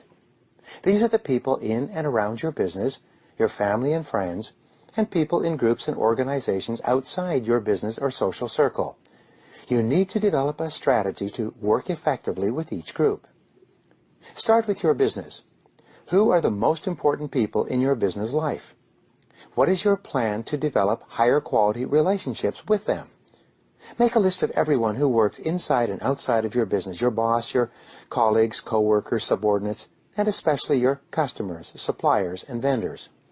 which of these people have the greatest ability to help you or hurt you in the achievement of your business or career goals. Sometimes I ask my audiences, how many of the people present are in customer service? Only a few hands go up. I then point out that everyone is in the business of customer service, no matter what they call it or what they do. A customer can be defined as anyone who you depend upon for success and advancement in your job or business. A customer can also be defined as anyone who depends on you in any way. By this pair of definitions, almost everyone around you is a customer in some way. For example, your boss is your primary customer at work. Your ability to satisfy your boss will have more of an impact on your future, your income, and your career than any other single action you take. If you displease everyone else but your boss is delighted with you, you will be safe and secure in your job. If you please everyone inside and outside your company, but your boss is unhappy with you, that problem alone can short-circuit your future. Your coworkers who also depend on your work are your customers as well. Go to each one of them and ask them if there's anything that you can do to help them. Ask them if there's anything that you could do more of, less of, start or stop that would help them to do their jobs better. The fact is that people think about themselves and their own jobs all day long. Anytime you offer to help someone do his or her job better or faster, he or she will be wide open to helping you later. You should look for every opportunity in your work to help people and do nice things for other people. Every honest effort you make to help other people will come back to you in some way, at some time, and often when you least expect it. The most popular people in every organization are those who are always willing to lend a helping hand. The more the people next to you, above you, and below you like you and support you, the more you will get paid and the faster you will be promoted. Look for ways to be a valuable resource to the people around you, and they will automatically look for ways to help you and support you when you most need it. Perhaps the most important quality you can develop for long-term success in your business is that of being a good team player.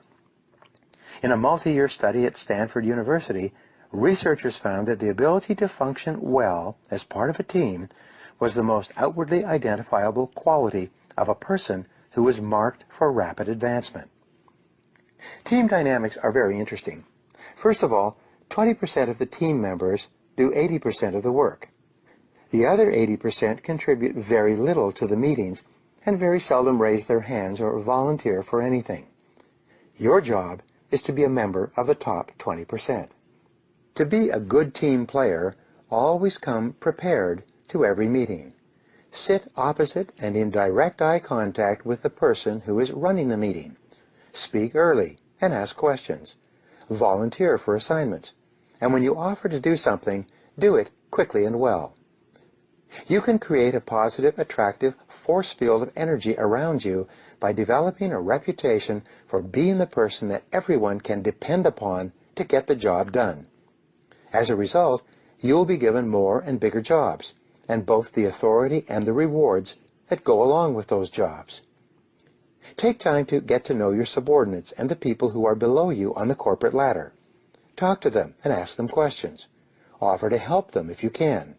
Be especially kind and courteous with them. Go out of your way to compliment them and recognize them for their work. You will be amazed at the difference this makes in your career. In every organization, the person who knows the most people is usually the person who rises to the top. Initially, it may seem that relationship building takes a lot of time, but it will pay for itself over and over again in the months and years ahead. Outside of your business, you should get involved with your industry and with your industry associations. The most successful executives and sales professionals network regularly with other business people. They keep expanding their professional contacts and friendships. Look at the business organizations in your community. Select one or two organizations that contain people that it would be helpful for you to know in the years ahead. Attend their meetings and introduce yourself to them. Once you have decided that it would be useful for you to be a member of one of these organizations, join up and begin attending every meeting. There is a rule that says, the more you give of yourself with no expectation of return, the more that will come back to you from the most unexpected sources. No effort that you make to expand your contacts will ever be completely lost. Like seeds, various contacts have different periods of germination. Some will yield results immediately. Some will not yield results for many months or even years. You must be prepared to be patient. Dr. David McClelland of Harvard University did many years of research into the qualities and characteristics of high achievers in our society. What he found was that your choice of a reference group, the people with whom you habitually associate, was more important in determining your success or failure than any other single factor.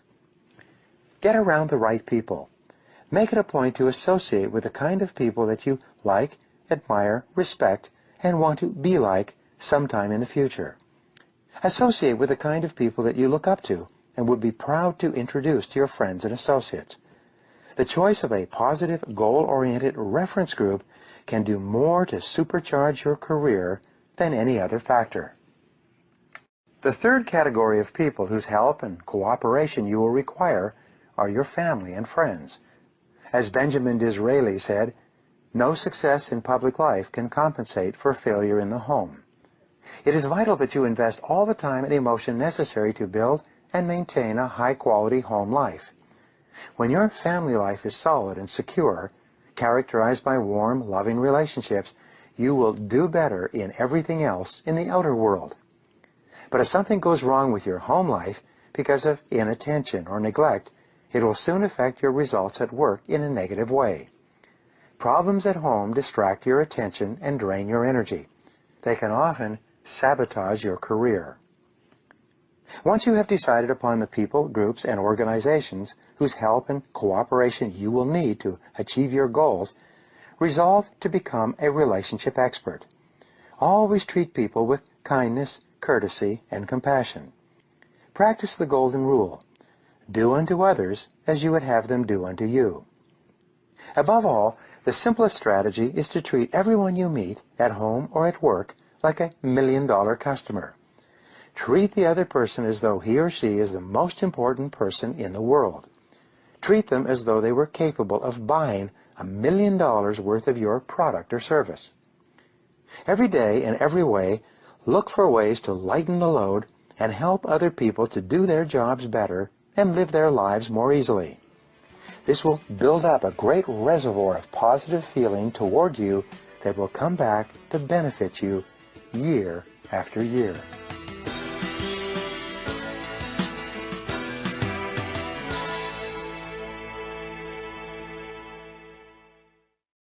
Chapter 12.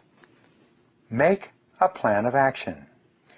Your ability to set goals and make plans for their accomplishment is the master skill of success. There is no other skill that will help you more in fulfilling your potential, in achieving everything that you are able to accomplish, than developing this skill. Some time ago, Inc. magazine reported on a study they had conducted of 50 startup companies. Half of these companies had spent several months and even more to develop complete business plans before they began operations. The other half of this group had started without detailed business plans and were simply reacting to events as they occurred in the day-to-day operations of the business. 2 to 3 years later, the researchers went back to determine the levels of success and profitability of these companies. What they found was quite interesting. The companies that had started operations with clear, written business plans, carefully thought through and detailed in every respect, were vastly more successful and profitable than those companies that had started spontaneously and had made things up as they went along. The companies that had started on the back of an envelope, where the founders were too busy to sit down and do the detailed work of strategic planning, were almost all floundering. Many of them were already bankrupt and had gone out of business. But here was the interesting discovery.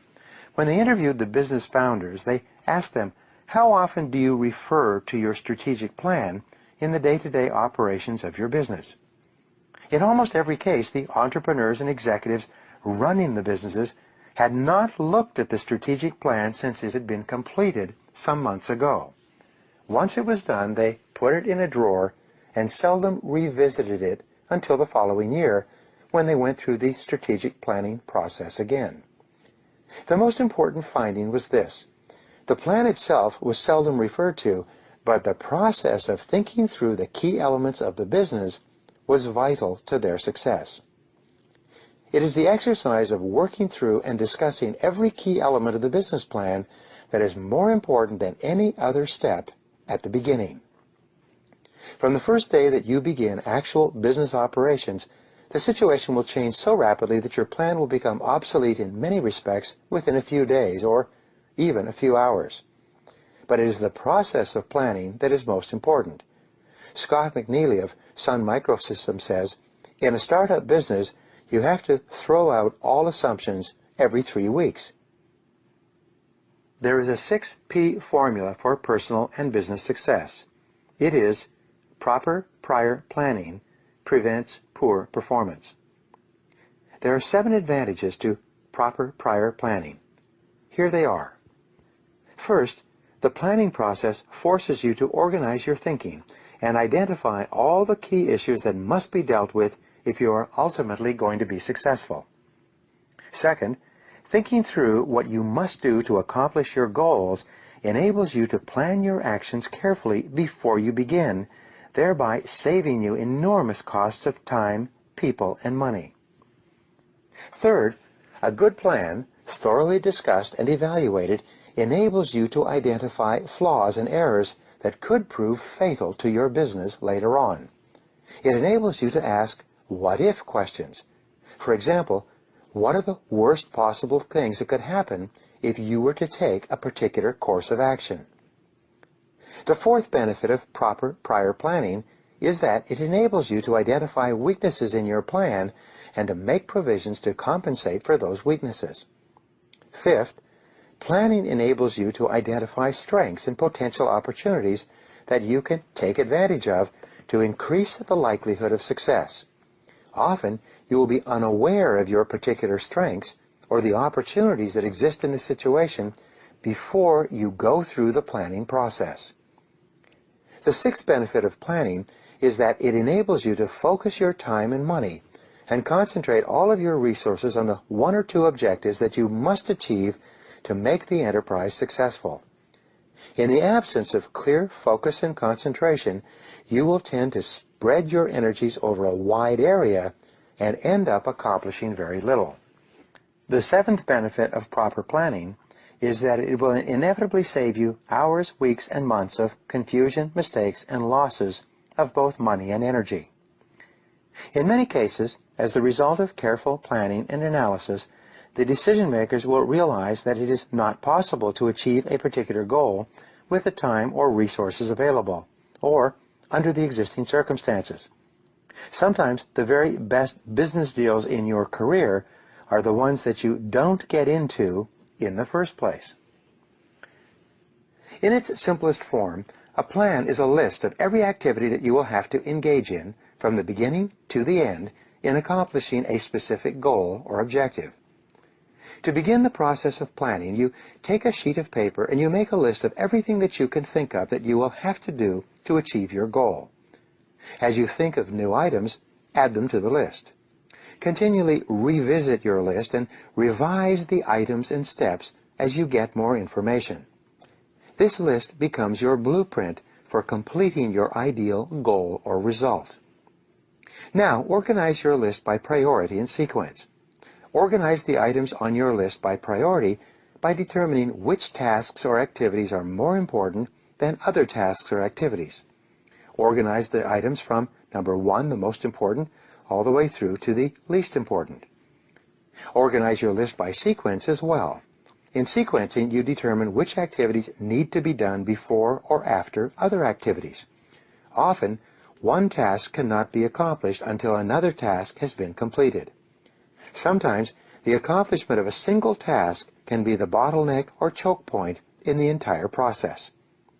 Often, the success of the plan will be determined by the achievement of a particular goal or objective within the plan. It may be the completion of construction on a new office, store, or factory. It may be the date of delivery of the first finished product or service. It may be the achievement of a particular level of sales by a specific date. It could be the hiring of a key person for an essential job. The planning process helps you to identify the vital elements of the plan and focus more of your time and attention on the most important tasks and activities that must be accomplished before success is possible. No plan is perfect the first time it is created. Most plans to accomplish something new will fail over and over again at the beginning. This is to be expected. Your ability to accept feedback and make corrections to your plans of activity is vital to your success. Keep asking, what's working and what's not working? Be more concerned with what's right rather than who's right. Remember the old saying, back to the drawing board. Whenever your plan doesn't work, relax, take a deep breath, and revisit your plan. What are the critical results that you must accomplish at each step of the way to achieve your final goal? How can you plan them, prioritize them, and assure that they are completed on schedule? What is your plan if things go wrong? What will you do if it takes much longer and costs much more to achieve your critical objectives on your way to the goal? What is your fallback plan? The good news is that the very act of planning improves and streamlines the entire process of goal achievement. The more often and more carefully you plan before you begin, the better you will get at the planning process overall. The better you get at planning, the more ideas and opportunities you will attract to you to plan and achieve even bigger and better things. Your ability to decide exactly what you want, to write it down, to make a plan, and then execute that plan is the key to personal effectiveness and high achievement. These are all learnable skills that you can master. In no time at all, you can transform your life or business, double your sales or profitability, achieve your goals, and fulfill your true potential.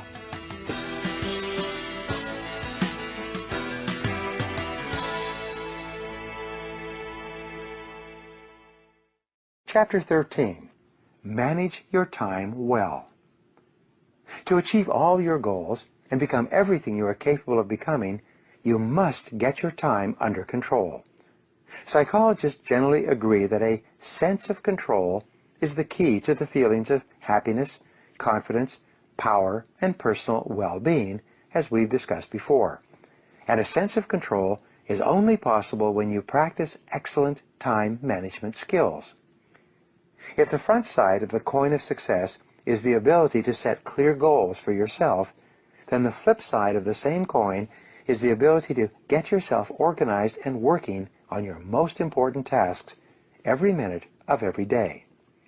Your choices and decisions have combined to create your entire life to this moment. To change or improve your life in any way, you have to make new choices and new decisions that are more in alignment with who you really are and what you really want. The starting point of time management is for you to determine your goals and then to organize your goals by priority and value. You need to be absolutely clear at any given moment exactly what is most important to you at that time. At one moment, your goal could be a business, financial, or career goal. Later, it could be a family or relationship goal. On still another occasion, it could be a health or fitness goal.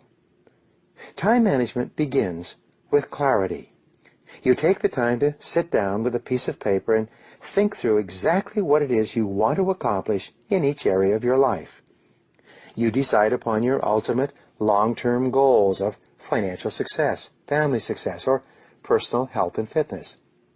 Once you are clear about the targets you are aiming at, you then come back to the present and plan every minute and hour of every day so that you accomplish the very most that you possibly can with the time allocated to you. The basic tool of time management is a list, organized by priority and used as a constant tool for personal management. The fact is that you can't manage time. You can only manage yourself. That is why time management requires self-discipline, self-control, and self-mastery. Time management requires that you make the best choices and decisions necessary to enhance the quality of your life and work, and then you follow through on your decisions. You should plan your life with lists of long-term, medium-term, and short-term goals and projects. You should plan every month in advance with a list of the things you want to accomplish during that month. You should make a list of every step in each multitask job that you want to complete, and then organize that list by priority and sequence. In the process of managing your time, you must separate the urgent from the important. Urgent tasks are tasks that are in your face. They are determined by external pressures and requirements. They are things that you must do immediately. Most people spend most of their days responding and reacting to urgent tasks in the form of telephone calls, interruptions, emergencies, and the demands of your boss and your customers. Important tasks, on the other hand, are those tasks that can contribute the very most to your long-term future.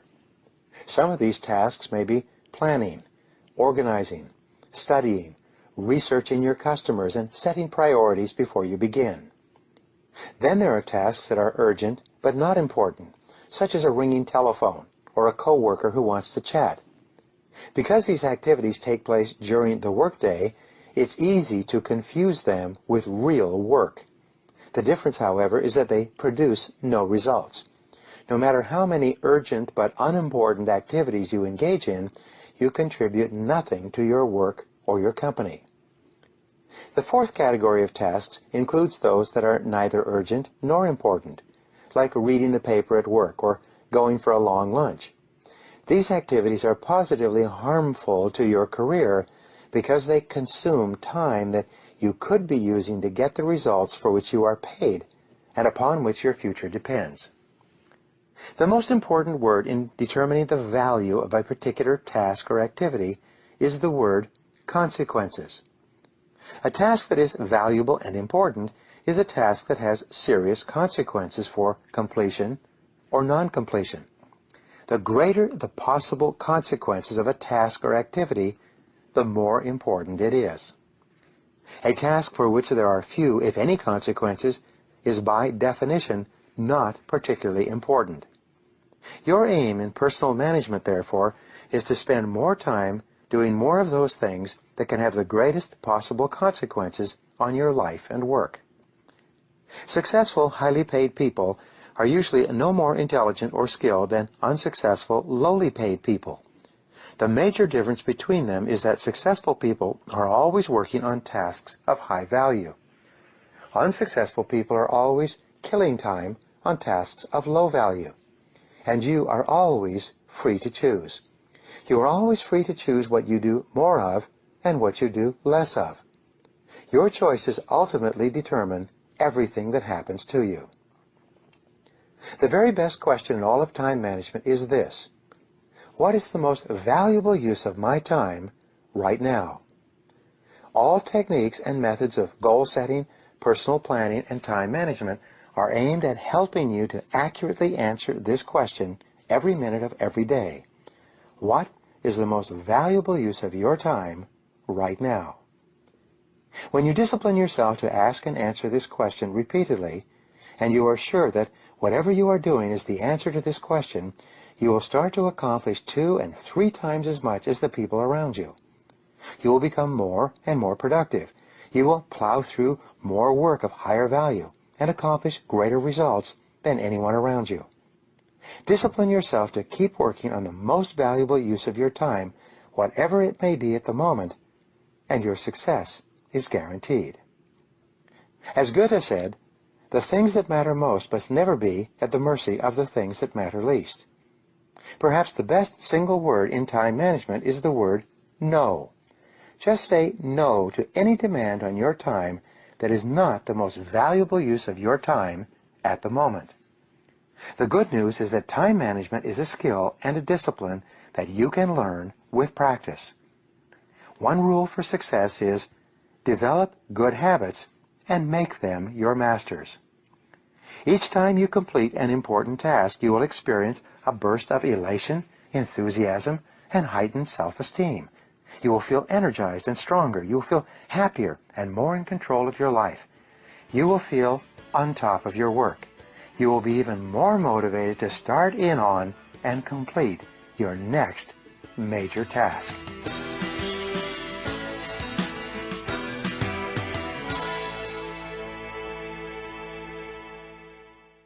Chapter 14.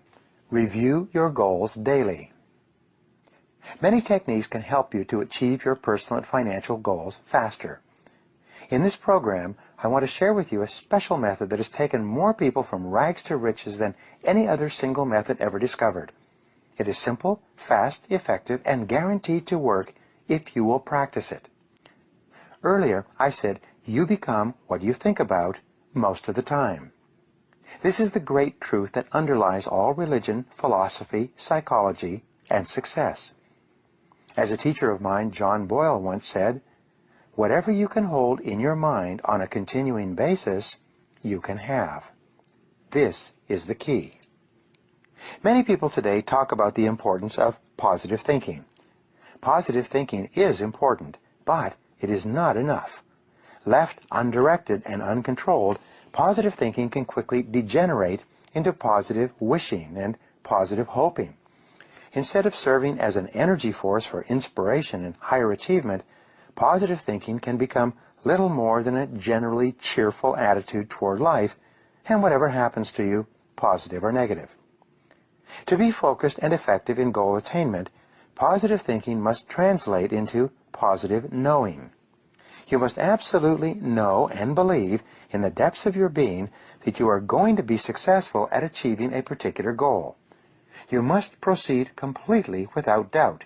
You must be so resolute and determined, so convinced of your ultimate success that nothing can stop you. Everything that you do to program your subconscious mind with this unshakable conviction of success will help you achieve your goals faster.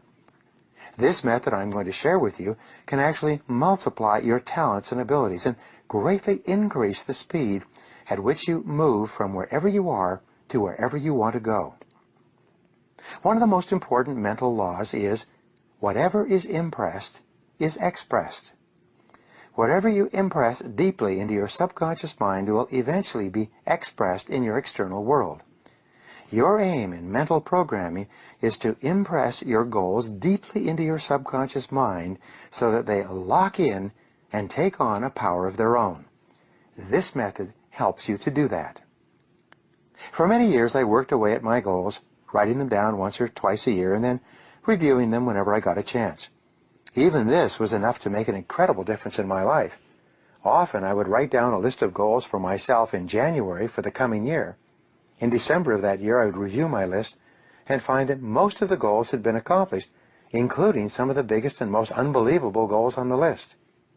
I then learned the technique that changed my life.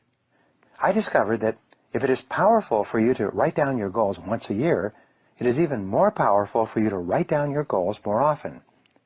Some authors suggest that you write down and review your goals once a month, others once a week. What I learned was the power of writing and rewriting your goals every single day. Here's the technique. Get a spiral notebook that you keep with you at all times. Each day, open up your notebook and write down a list of your 10 to 15 most important goals without referring to your previous list. Do this every day, day after day. As you do this, several remarkable things will happen. The first day you write down your list of goals, you'll have to give it some thought and reflection. Most people have never made a list of their 10 top goals in their entire lives. The second day you write out your list without reference to your previous list, it will be easier. However, your 10 to 15 goals will change, both in description and order of priority. Sometimes a goal that you wrote one day will not appear the next day. It may even be forgotten and never reappear again. Or it may reappear later at a more appropriate time. Each day that you write down your list of 10 to 15 goals, your definitions will become clearer and sharper. You will eventually find yourself writing down the same words every day. Your order of priority will also change as your life changes around you. But over time, after about 30 days, you will find yourself writing and rewriting the same goals almost every day. You will get far greater and faster results than those enjoyed by people who write their goals down only one time. Your results will double and triple and increase 5 and 10 times as you use the same power of goal setting that we have discussed earlier. But now you'll be writing your goals down every single day. There are some special rules that you must follow to get the most out of this exercise. First, you must use the 3P formula. Your goals must be written and described in the positive, present, and personal tenses. Your goals must be stated positively. Instead of saying, I will quit smoking or I will lose a certain number of pounds of weight, you would say, I am a non-smoker, or I weigh X number of pounds. Your command must be positive because your subconscious mind cannot process a negative command. It is only receptive to a positive, present tense statement. Your subconscious mind is only activated by affirmative statements phrased in the present tense. You therefore use the present tense as well. You write down your goals as though you have already accomplished them.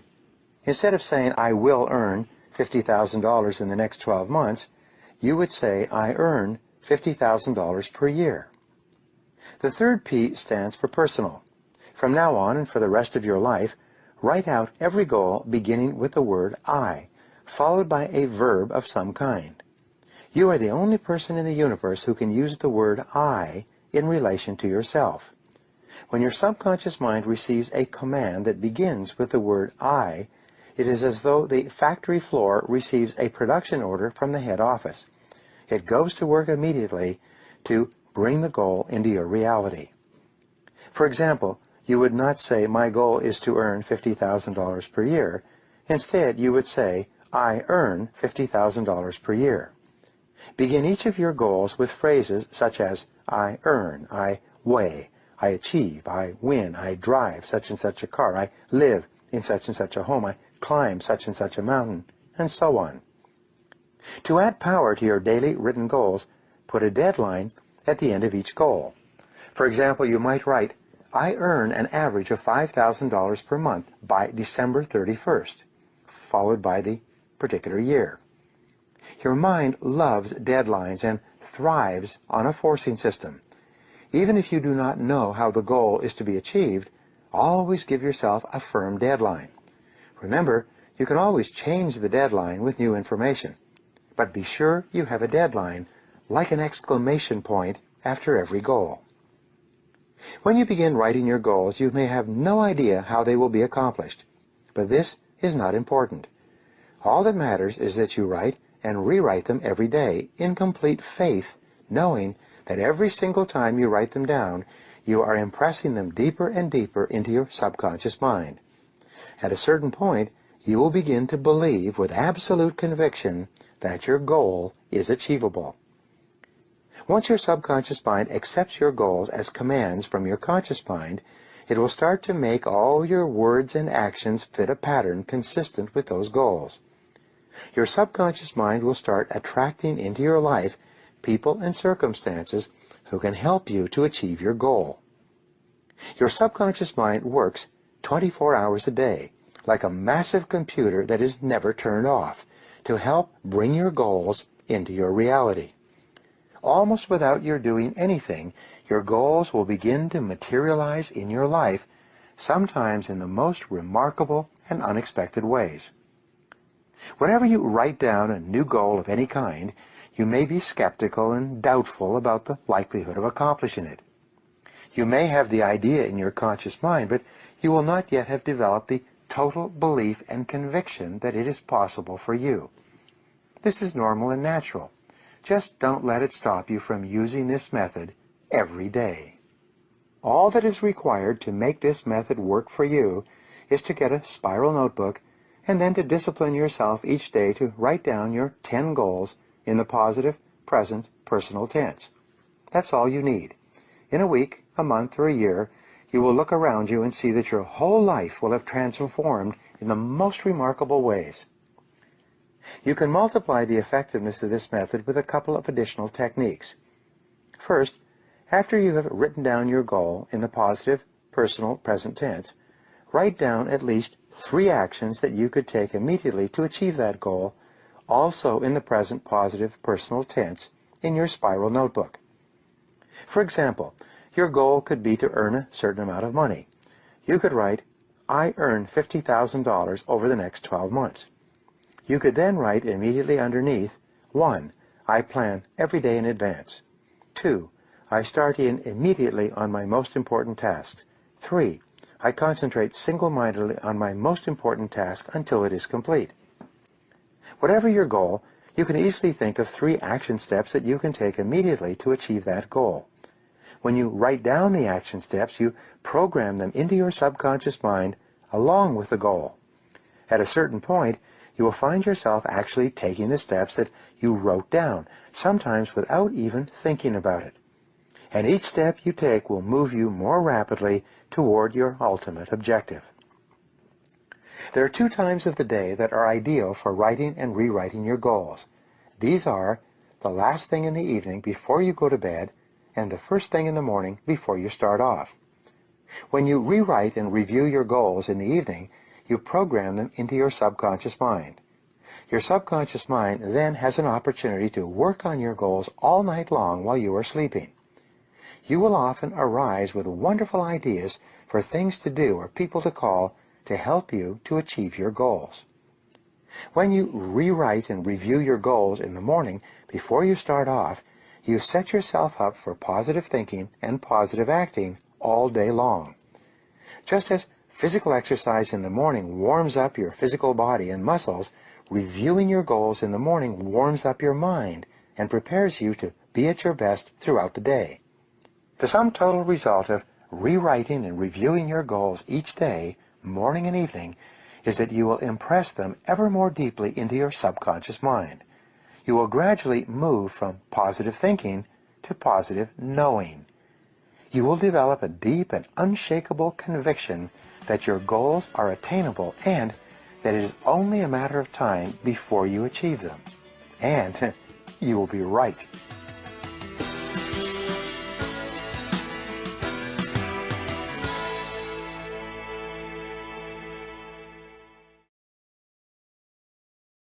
Chapter 15. Visualize your goals continually. You possess and have available to you virtually unlimited mental powers.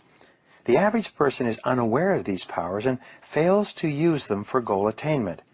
That is why his or her results are only average. But when you begin to tap into and unleash the power of your subconscious mind, you will often achieve more in a year or 2 than the average person achieves in a lifetime. You will start moving more rapidly towards your goals than you can currently imagine. Your ability to visualize is perhaps the most powerful faculty that you possess. All improvement in your life begins with an improvement in your mental pictures. You are where you are and what you are today largely because of the mental pictures that you hold in your conscious mind at the present time. As you change your mental pictures on the inside, your world on the outside will begin to change to correspond to those pictures. You have been using the power of visualization continuously throughout your life. But the problem is that most people use visualization in a random and haphazard way, sometimes to help themselves and sometimes to hurt themselves. Your goal should be to take complete control of the visualization process and be sure that your mind and mental images are focused continually on the things that you want to have and the person that you want to be. In essence, you control the molding and shaping of your own personality and character by the mental images that you dwell upon hour by hour and minute by minute. By changing your mental images, you change the way you think, feel, and act. You change the way that you treat other people and the way they respond to you. You change your performance and your results. You can actually remake yourself in the image of the very best person that you can imagine yourself becoming. This is all part of the constructive use of visualization. In professional athletics, there's a training method called mental rehearsal. Top athletes in every field today mentally rehearse their events before they go into active competition. They see themselves performing at their best prior to every event. For many days and hours prior to a major competition, They practice visualizing themselves performing over and over again. Figure skaters, for example, will play the music to their skating routines over and over again while they sit, deeply relaxed, eyes closed, imagining themselves skating on the ice. One of the benefits of skating in their minds is that they never fall or make a mistake during this process of mental preparation. They see themselves skating their routines perfectly, over and over again, before they actually go onto the ice. By this time, their subconscious minds have been trained to take them through their routines smoothly and gracefully. Your physical body has no mind of its own. The slightest movement of your fingers or toes is controlled by your central computer, your brain. It is your mind that sends impulses of nerve energy down your spine and throughout your body to your muscles to coordinate your physical activities. When you visualize, you actually train your master computer. You program your mind with the performance that you want your body to carry out. There are 4 parts of visualization that you can learn and practice to assure that you use this incredible power to its best advantage all the days of your life. The first aspect of visualization is frequency. Frequency refers to the number of times that you visualize a particular goal as achieved, or yourself performing in an excellent way in a particular event or circumstance. The more frequently you repeat a clear mental picture of your very best performance or result, the more rapidly it will be accepted by your subconscious mind, and the more readily it will appear as part of your reality. The second element of visualization is the duration of the mental image. Duration refers to the length of time that you can hold the picture in your mind each time you replay it. When you deeply relax, you can often hold a mental picture of yourself performing at your best for several seconds, and even several minutes. The longer you can hold your mental picture, the more deeply it will be impressed into your subconscious mind, and the more rapidly it will express itself in your subsequent performance. The third element of visualization is vividness. There's a direct relationship between how clearly you can see your desired goal or result in your mind and how quickly it comes into your reality. When you set a new goal for yourself, your image or picture of this goal will usually be vague and fuzzy. You may have no idea at all what the successful goal will look like. But the more often you write it, review it, and repeat it mentally, the clearer it becomes for you. At a certain point, it will become crystal clear. At that point, the goal will suddenly appear in your world exactly as you imagined it. The fourth element of visualization is intensity. The intensity of a visualization refers to the amount of emotion that you attach to your visual image. In reality, this is the most important and powerful part of the visualization process. Sometimes, if your emotion is intense enough and your visual image is clear enough, your goal will come true immediately. Of course, the elements of frequency, duration, vividness, and intensity can help you or hurt you. Nature is neutral.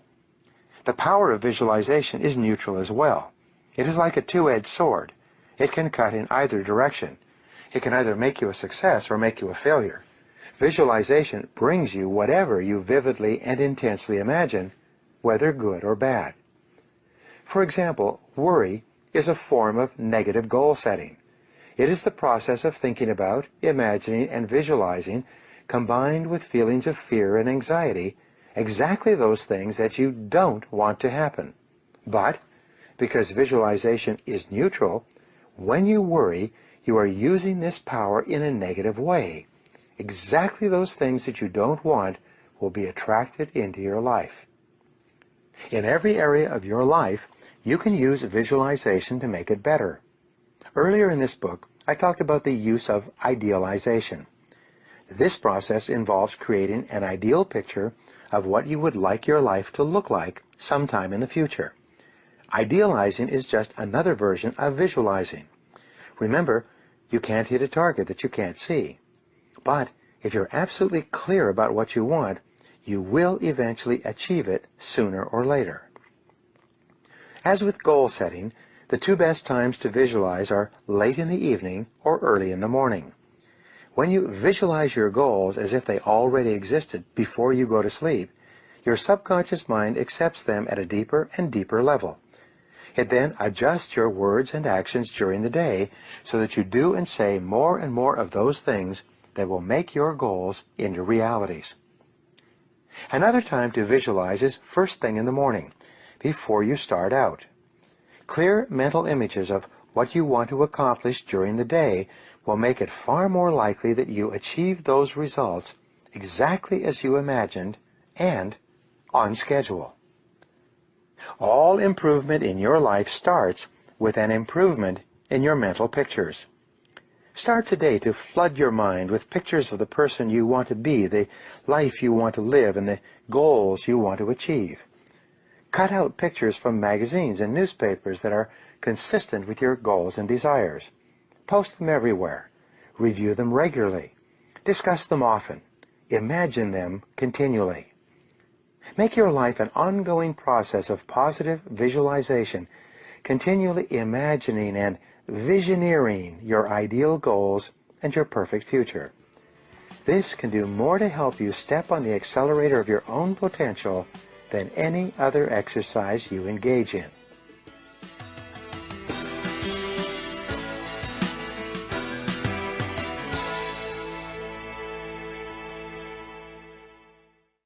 Chapter 16. Activate your superconscious mind. All important breakthroughs in all fields throughout history have been the result of superconscious functioning. Whenever you have suddenly originated a great idea or insight that solved a problem or resolved a dilemma, you have had a superconscious experience.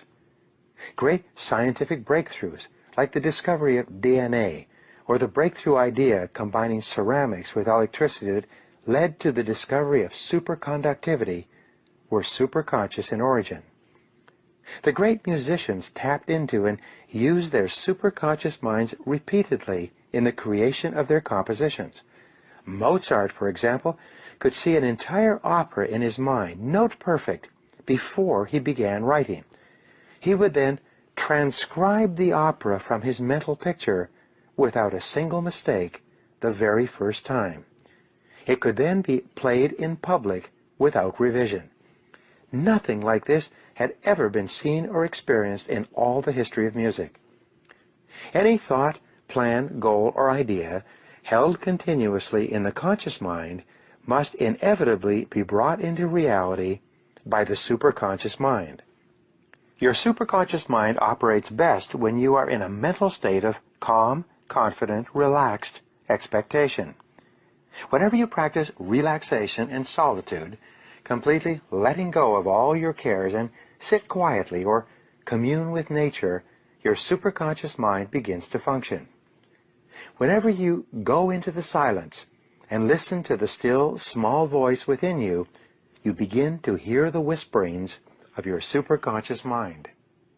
Your intuition is your connection and your contact with the superconscious mind.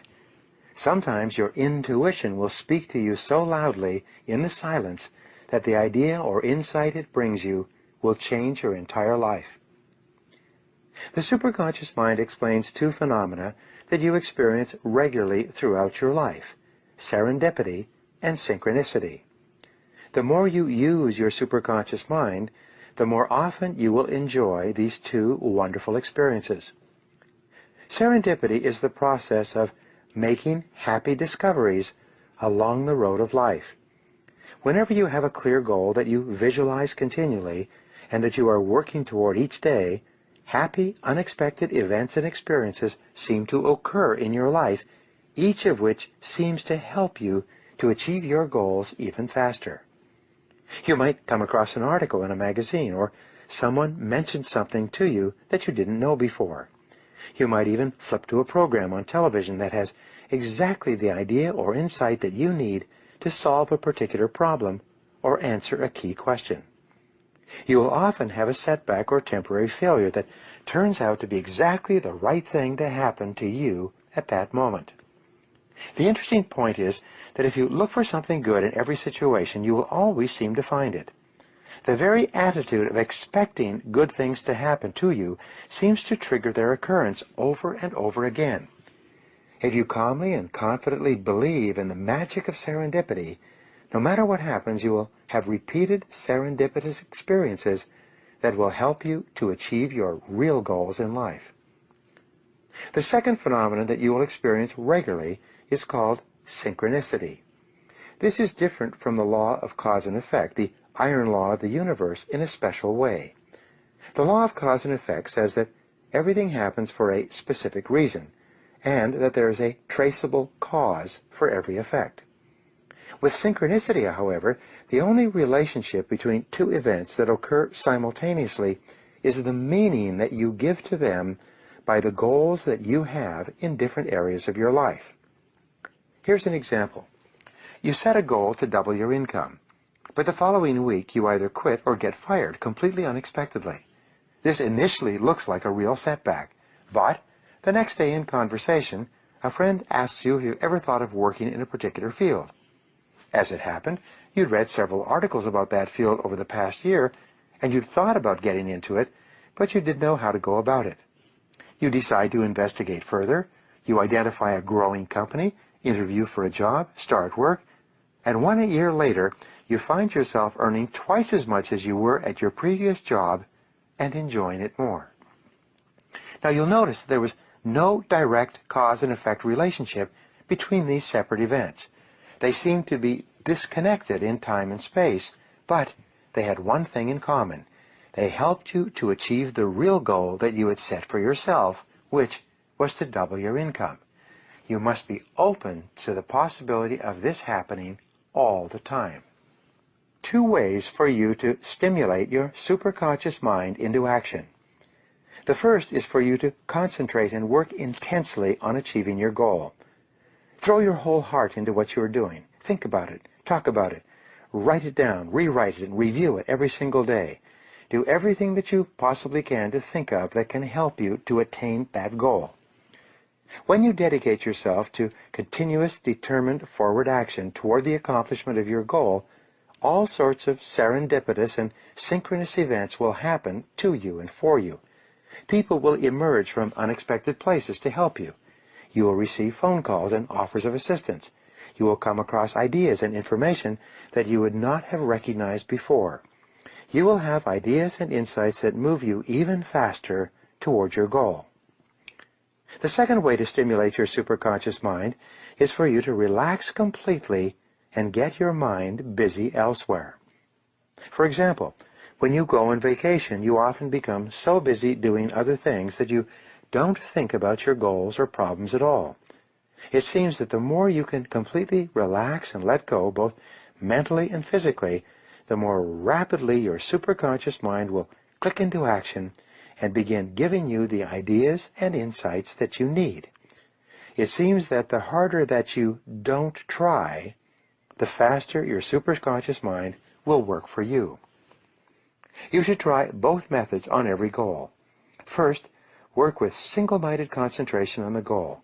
Commit 100% of your energies to solving the problem. Then, if you have still not experienced the breakthrough you desire, get your mind busy elsewhere. Take some time off. Go on vacation.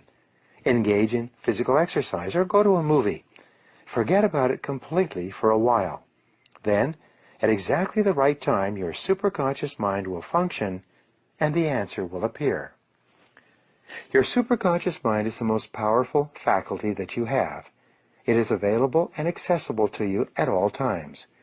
You dial in to your superconscious mind by being absolutely clear about what you want, and then by calmly and confidently trusting that exactly the answer you need will come to you at exactly the time you are ready for it.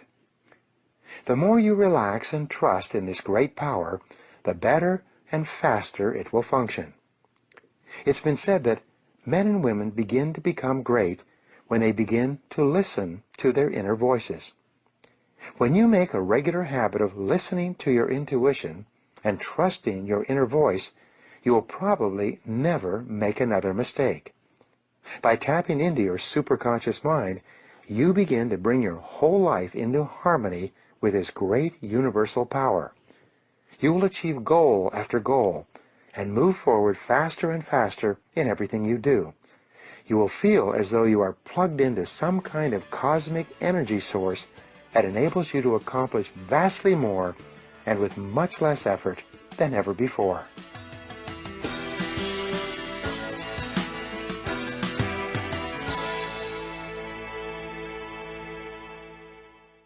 Chapter 17. Remain flexible at all times. Today, perhaps the most important factor affecting your life is the speed of change. By its very nature, change is unpredictable, often forcing us to scrap our very best plans and ideas overnight as a result of a completely new and unexpected development coming from a new and unexpected direction. As a result, we have to remain flexible in our thinking and in our possible courses of action. Change causes enormous stress for people who are fixed or rigid in their beliefs about how things should be. They fall in love with what they are doing, with their current methods and processes, and are unwilling to change even in the face of overwhelming evidence that it's now necessary. Don't let this happen to you. The only real question you should be asking about what you are doing is, does it work? Is it achieving the end results desired? Based on the current situation, is this the best course of action? The only measure of the rightness or wrongness of a particular decision or course of action is its effectiveness in accomplishing the result desired, or in achieving the goal that you have set. Keep asking, does it work? To remain flexible, you must be constantly open, alert to new ideas, information, and knowledge that can help you or hurt you in your business or in the achievement of your goals. One new idea can be enough to make or lose you a fortune. One idea can start you on the road to riches or knock you off it. One piece of information at the right time can save you enormous amounts of time, trouble, and money. Lack of that information can cost you a fortune. Don't let your ego cloud your judgment or your common sense. Be more concerned with what's right rather than who's right. You must be open to the fact that most of your decisions will turn out to be wrong in the fullness of time. Be prepared to be flexible, especially in the face of new information, technology, or competition. There are 3 statements that you can learn to say over and over to remain flexible in turbulent times. Here they are. The first is, I was wrong. Most people would rather bluff, bluster, and deny rather than to admit that they were wrong. What makes the refusal to admit that you are wrong even worse is when everyone around you already knows that you are wrong. You are the only one who is fooling anyone, and that one person you are attempting to fool is yourself. When you realize that you are wrong, the smartest thing you can do is to admit it quickly, solve the problem, and get on with achieving the goal or result in a different way. It's been estimated that as much as 80% of the time and energy of the key people in large companies and organizations is devoted to covering up the fact that they are wrong and they don't want to admit it. Many companies, small and large, have actually gone bankrupt because of a refusal or failure to admit an obvious mistake. The second statement that you must learn to say to remain flexible is, I made a mistake.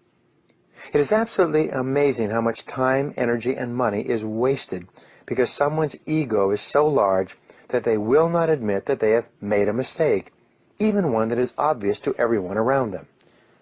Once you say the words, I was wrong, or I made a mistake, the issue is largely over. From then on, everybody can get on with resolving the problem or achieving the goal.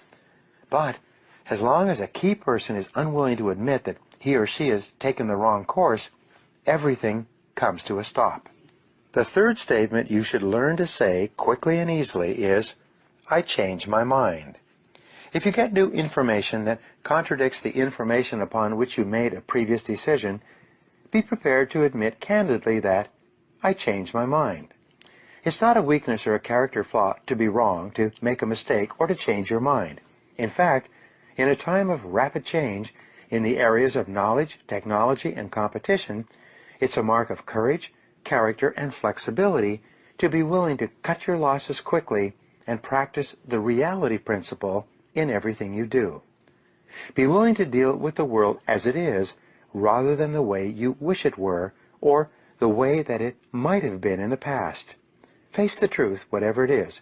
Be honest with yourself and everyone around you. Always be open to re-evaluating your goals and objectives in the light of new information, technology, or competition. Based on what you now know, is this the best course of action? If it is not, what else should you do? What else could you do?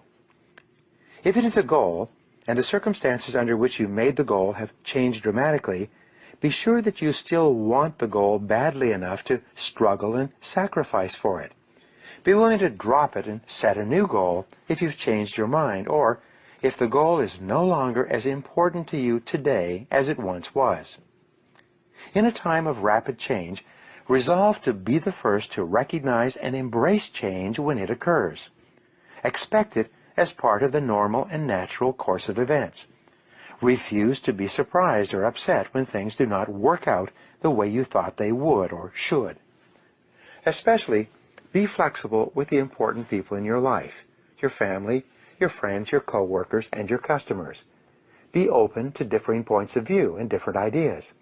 Be continually willing to admit that you could be wrong, because you often are. One of the characteristics of the best leaders is that they are good listeners. They ask a lot of questions, and they take in all the information possible before making up their minds or coming to a final conclusion. They also admit failure and cut their losses quickly when they make a mistake so that they can move on to bigger and better things. When you set a new goal for yourself, you will have a general idea of the steps you should take and the direction you should pursue. But almost inevitably, as you start off, you will run into unexpected roadblocks that make it impossible to continue in that direction. However, by some miracle, just as you reach a wall, another door of opportunity will open up along the corridor to success. Because you are flexible, you will quickly take advantage of the new opportunity and begin moving in that direction, developing that new product or service, selling into that new market or customer base. And as you move down this new corridor, you will run into another obstacle or roadblock that might again block your progress. Just as you hit this new wall or obstruction, however, another opportunity will open up for you and take you down a different corridor towards your goal. This may happen several times with several false starts. In almost every case, you will achieve your greatest success in an area very different from what you initially thought when you started out. You will achieve your greatest business and personal successes doing things that are very different from what you had initially planned. The key is to remain flexible. Here's the most important rule of flexibility. Be clear about your goal, but be flexible about the process of achieving it.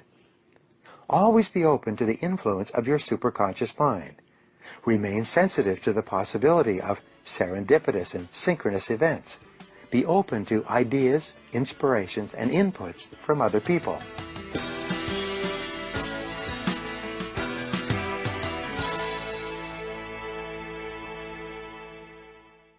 Chapter 18. Unlock your inborn creativity. Fully 95% of children tested between the ages of 3 and 5 test out as highly creative. The same children tested again as teenagers test out at about 5% highly creative. What happened to them in the interim? Well, as they went through school, they were taught that if you want to get along, you go along. They learned not to challenge the teacher or suggest unusual ideas. In their attempts to be liked and accepted by their peers, they allowed their creativity to die down, like a fire without fuel. The good news is that creativity is a natural and normal ability possessed in quantity by virtually everyone. But your creativity is like a muscle. If you don't use it, you lose it. Just like a muscle, if you do not exercise your creativity and stretch it regularly, it becomes weak and ineffective. Your ability to generate ideas must be constantly utilized to be kept in top condition. The most powerful technique for improving your intelligence and increasing your creativity is what I call mind-storming. The way it works is simple. The results that you get will be so amazing as to be life-changing.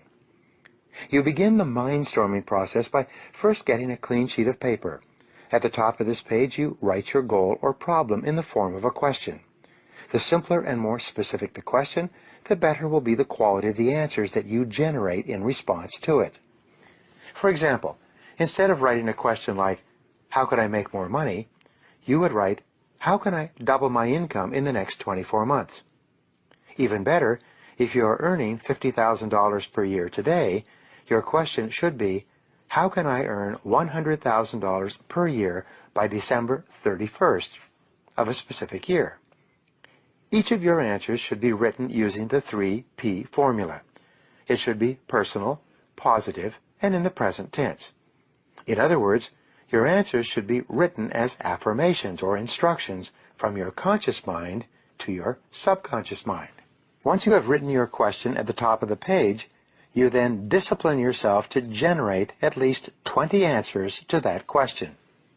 You can write down more than 20 answers to the question, but it is essential in this exercise that you set a goal for a minimum of 20.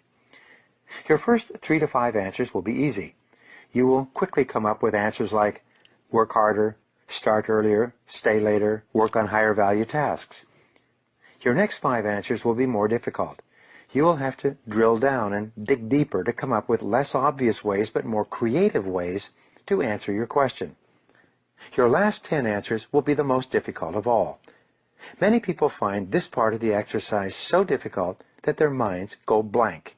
Their eyes glaze over. They become lightheaded with a rush of blood to their brains that takes place when you begin this process of pumping mental iron.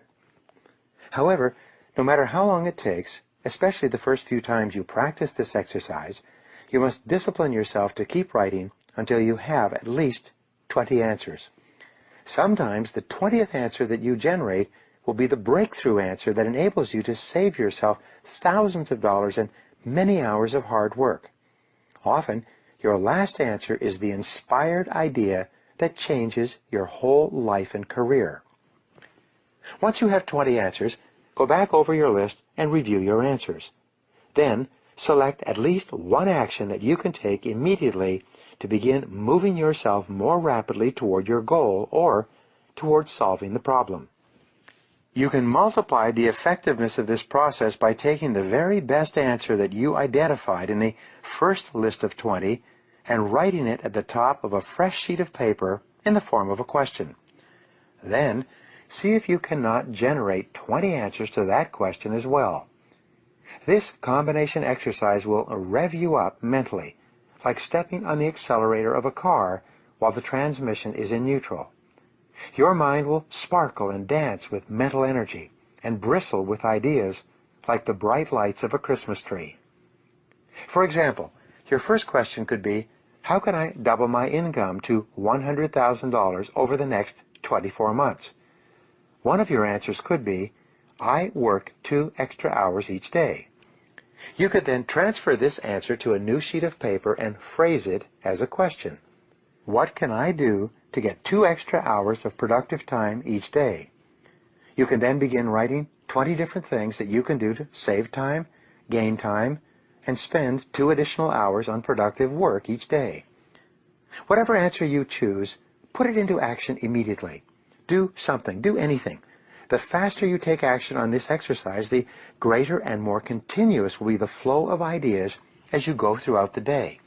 If you generate these ideas and then do nothing with them, the creative flow will slow down and stop. The very best time to do this exercise is first thing in the morning, right after you have rewritten your goals in your spiral notebook. Each morning, you can take one goal, rewrite it as a question, and then generate 20 answers to that question.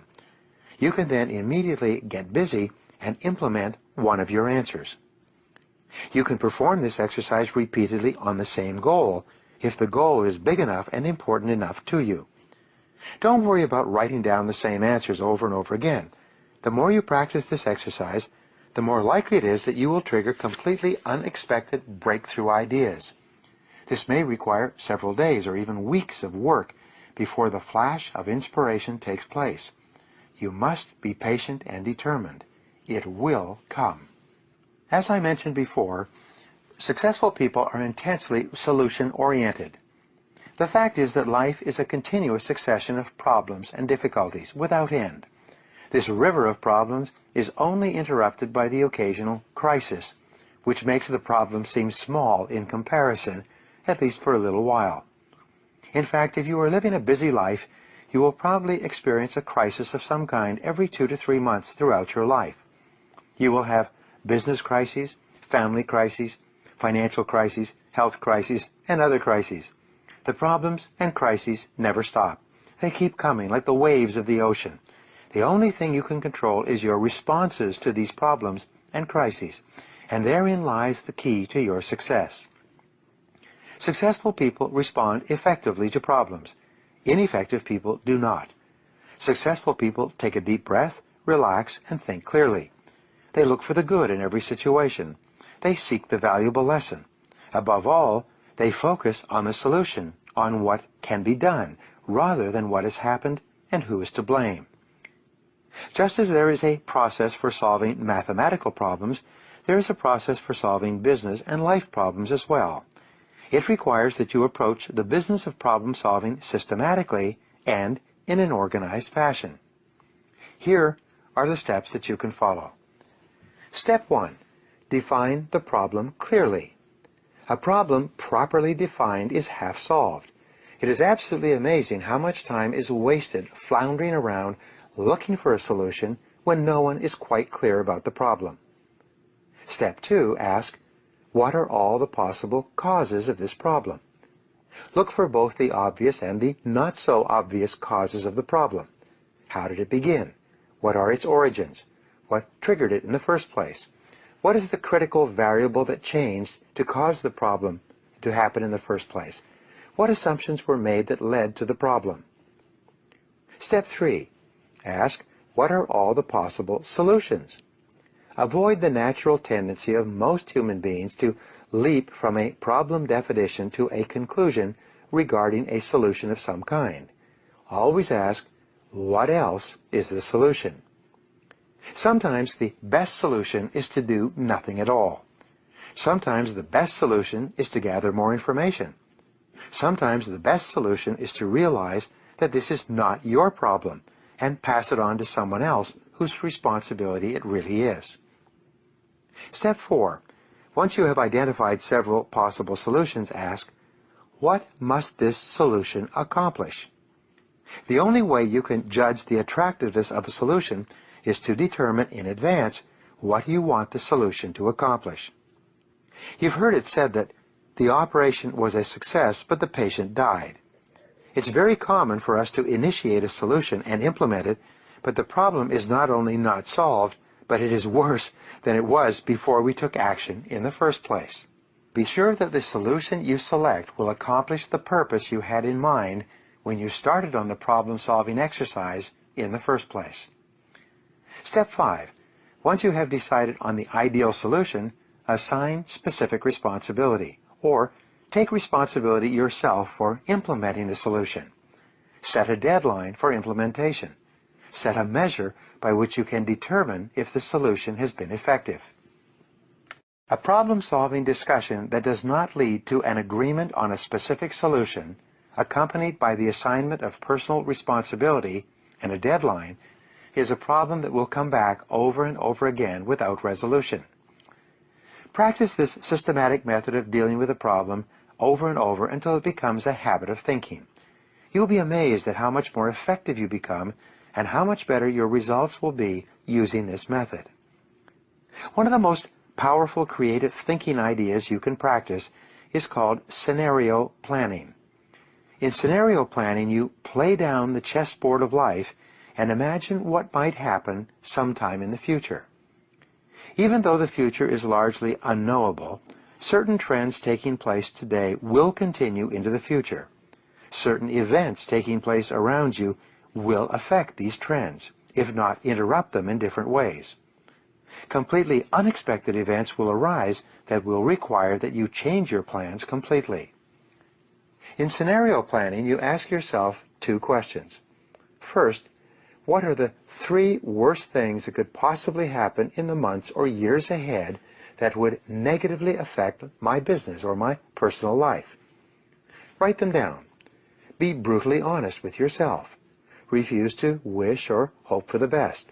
For example, imagine that your best customer went out of business or was unable to pay you for the products or services that you had sold to him. What would you do? How would you react? What steps could you take to guard against this eventuality? Next, ask yourself, what are the 3 best things that could possibly happen to me in the months and years ahead?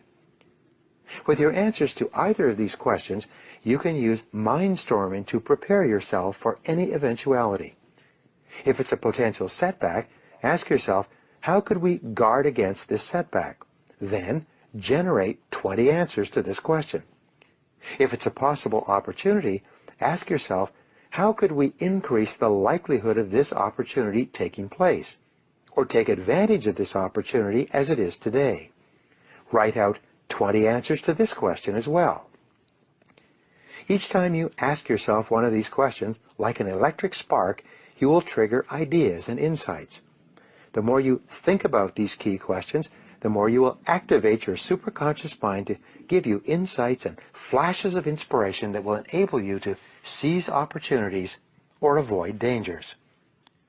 One of the most important parts of your personal philosophy should revolve around the development of options. The rule is, you are only as free as your well-developed alternatives. If your goal is to be happy, successful, and free, you must have choices. There must be more than one thing that you can do in every situation, and your job is to think about what that might be.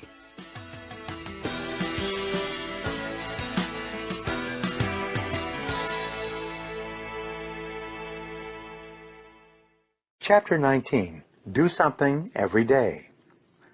One of the most important success factors discovered over and over again is the quality of action orientation. Successful people are intensely action-oriented. They seem to move faster than unsuccessful people. They are busier. They try more things and they try harder. They start a little earlier and they stay a little later. They are in constant motion. Unsuccessful people, on the other hand, start at the last moment necessary and quit at the first moment possible. They are fastidious about taking every minute of coffee breaks, lunch hours, sick leave, and vacations. They sometimes brag, "When I'm not at work, I never even think about it." In his famous essay, Compensation, Ralph Waldo Emerson wrote that you will always be compensated in life in direct proportion to the value of your contribution. If you want to increase the size of your rewards, you must increase the quality and quantity of your results.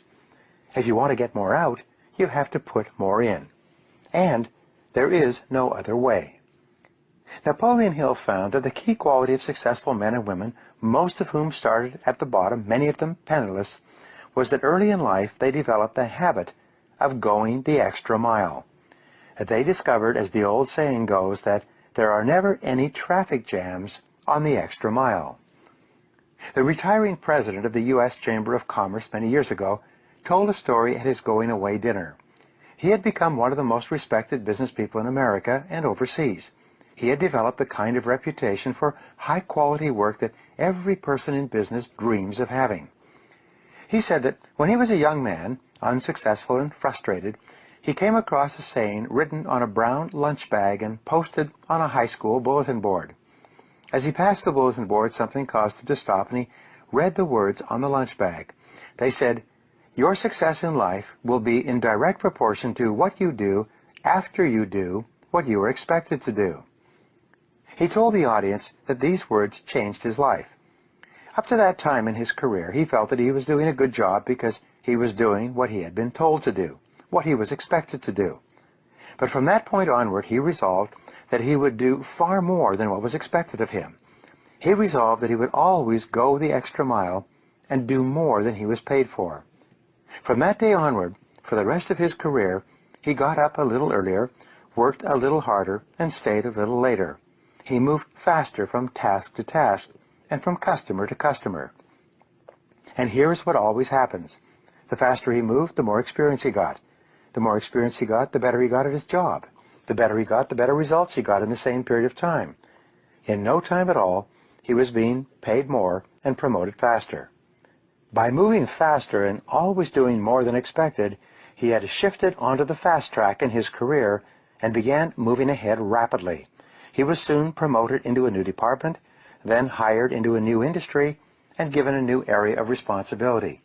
In each case, he had one strategy: do more than you are paid for. Do more than others expect. Go the extra mile. Get busy. Get going. Take action. Don't waste time. And he never looked back. Mentally and physically, the faster you move, the more energy you have. The faster you move, the more positive you feel. The faster you move, the happier you are. The faster you move, the more enthusiastic and creative you become. The faster you move, the more you get done, the more you get paid, and the more successful you feel.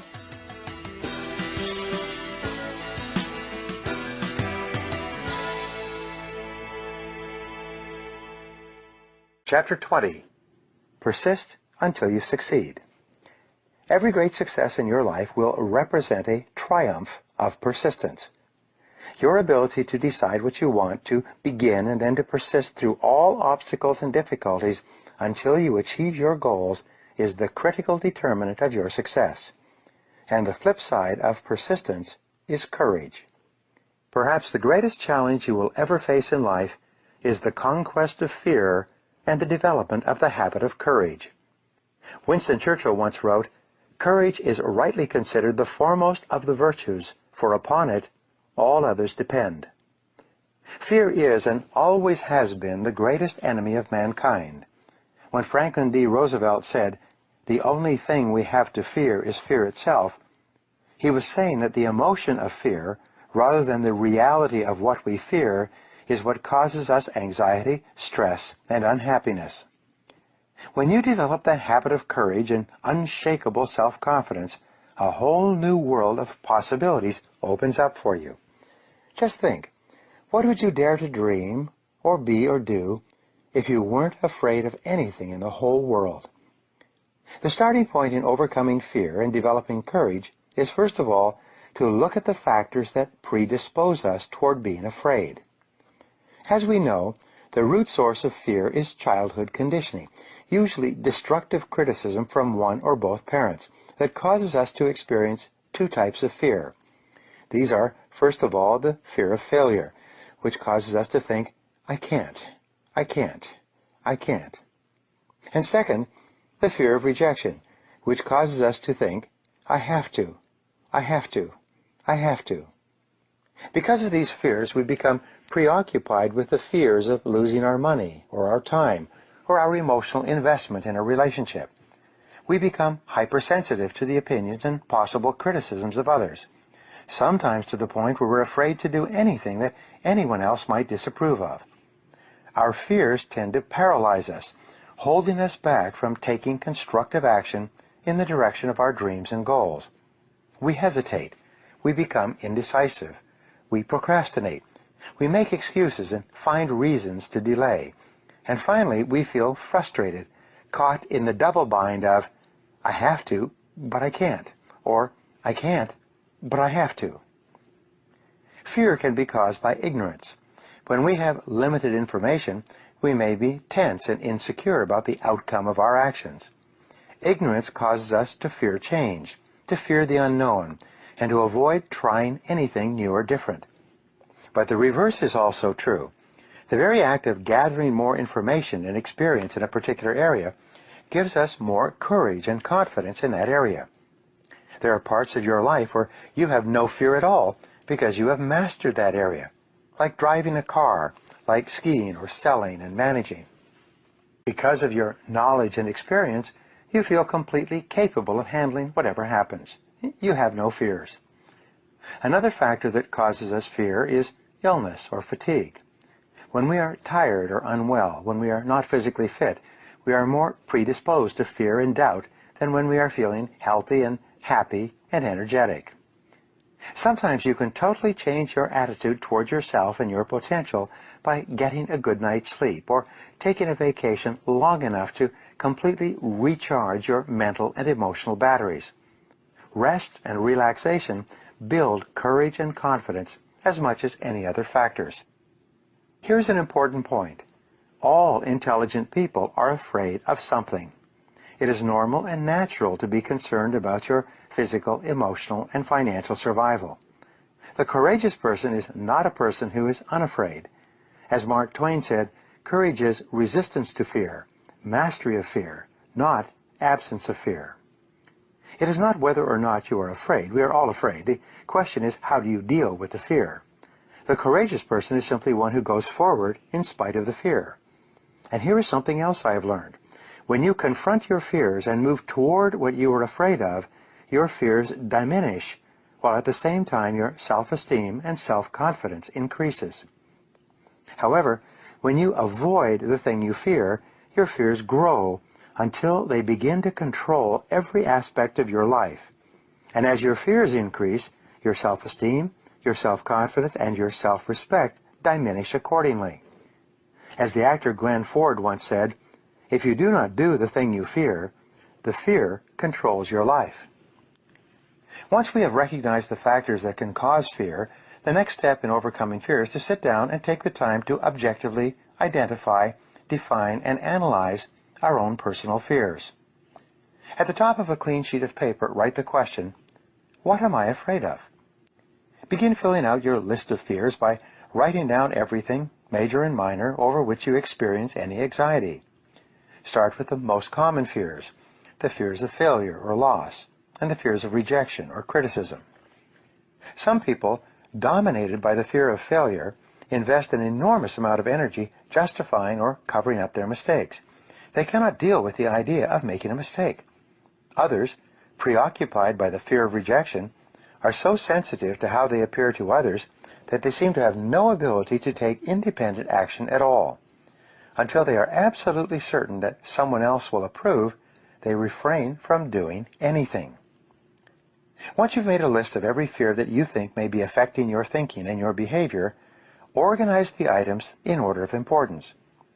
Which fear do you feel has the greatest impact on your thinking or holds you back more than any other? Which fear would be number 2? What would be your third fear? And so on. With regard to your predominant fear, write the answers to these 3 questions.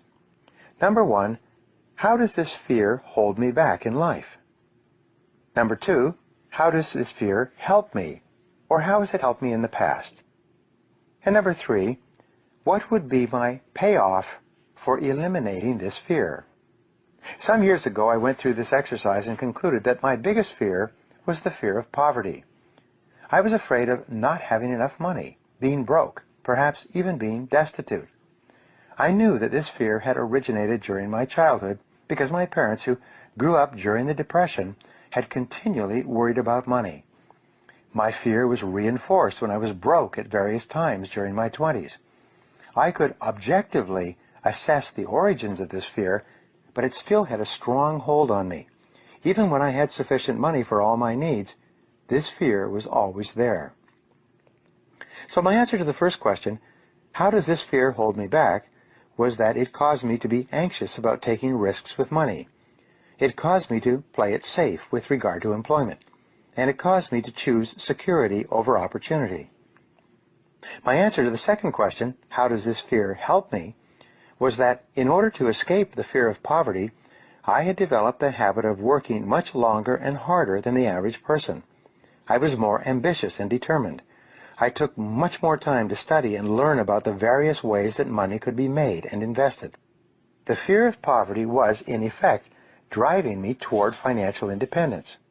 When I answered the third question, what would be my payoff for overcoming this fear, I immediately saw that I would be willing to take more risks, that I would be more aggressive in pursuing my financial goals. I could and would start my own business, and I would not be so tense and concerned about spending too much or having too little. Especially, I would no longer be so concerned about the price of everything. By objectively analyzing my biggest fear in this way, I was able to begin the process of eliminating it, and so can you.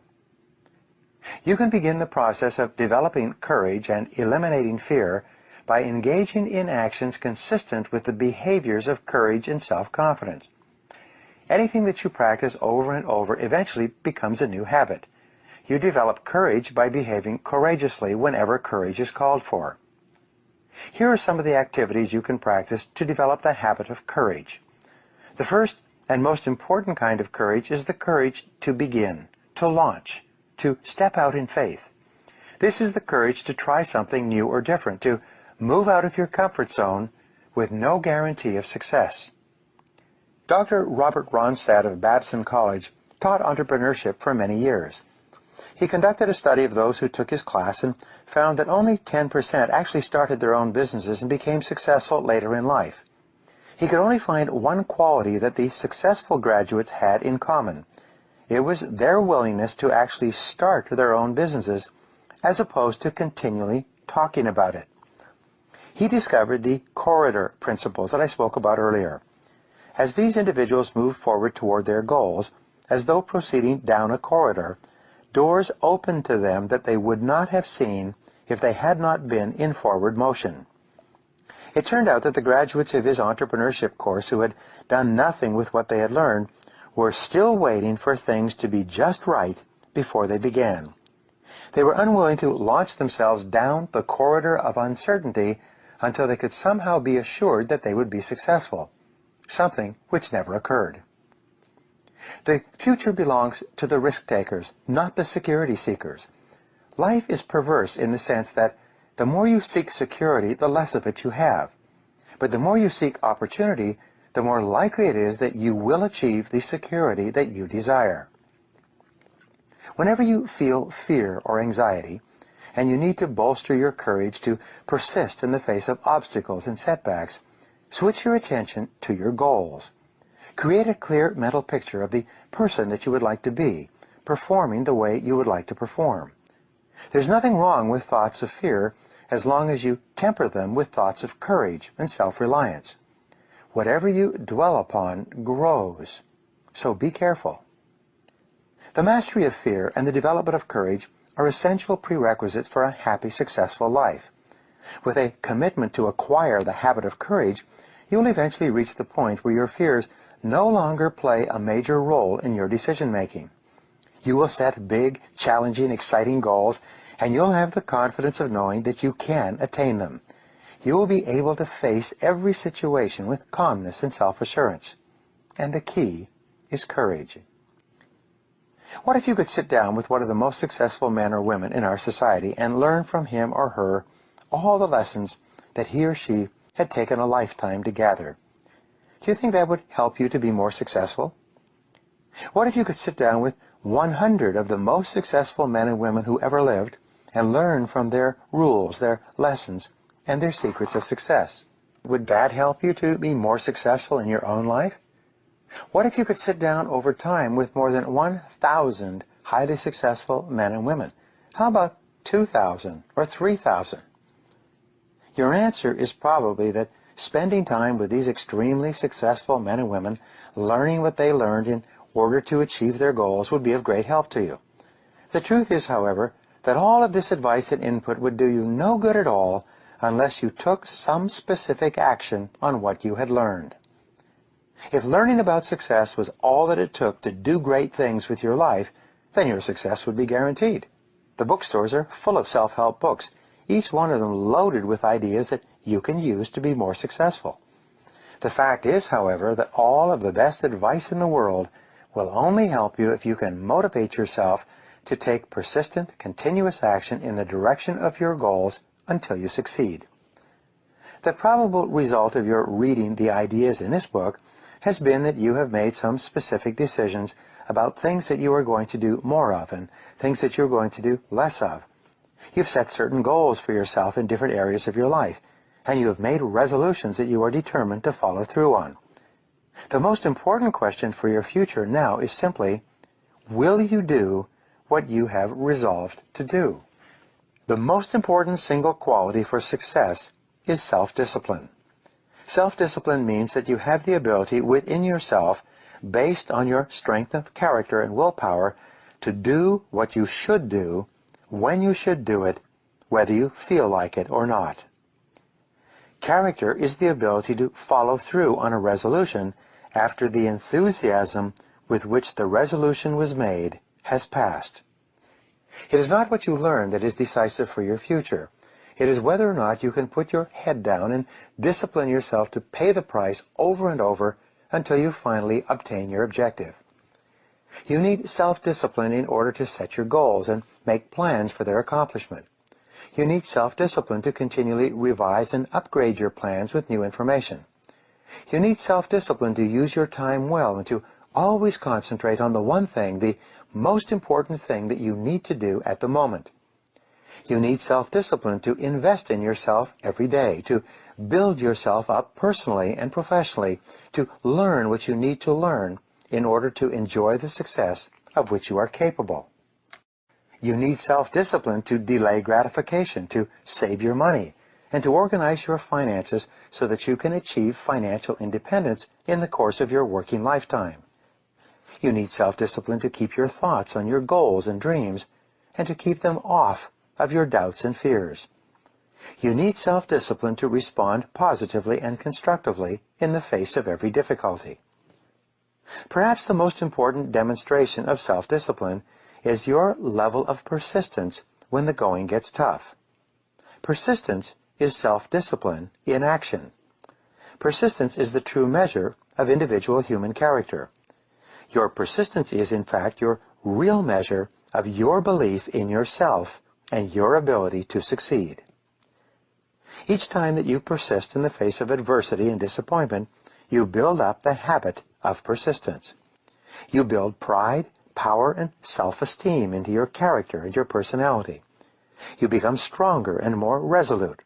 You deepen your levels of self-discipline and personal strength. You develop in yourself the iron quality of success, the one quality that will carry you forward and over any obstacle that life can throw in your path.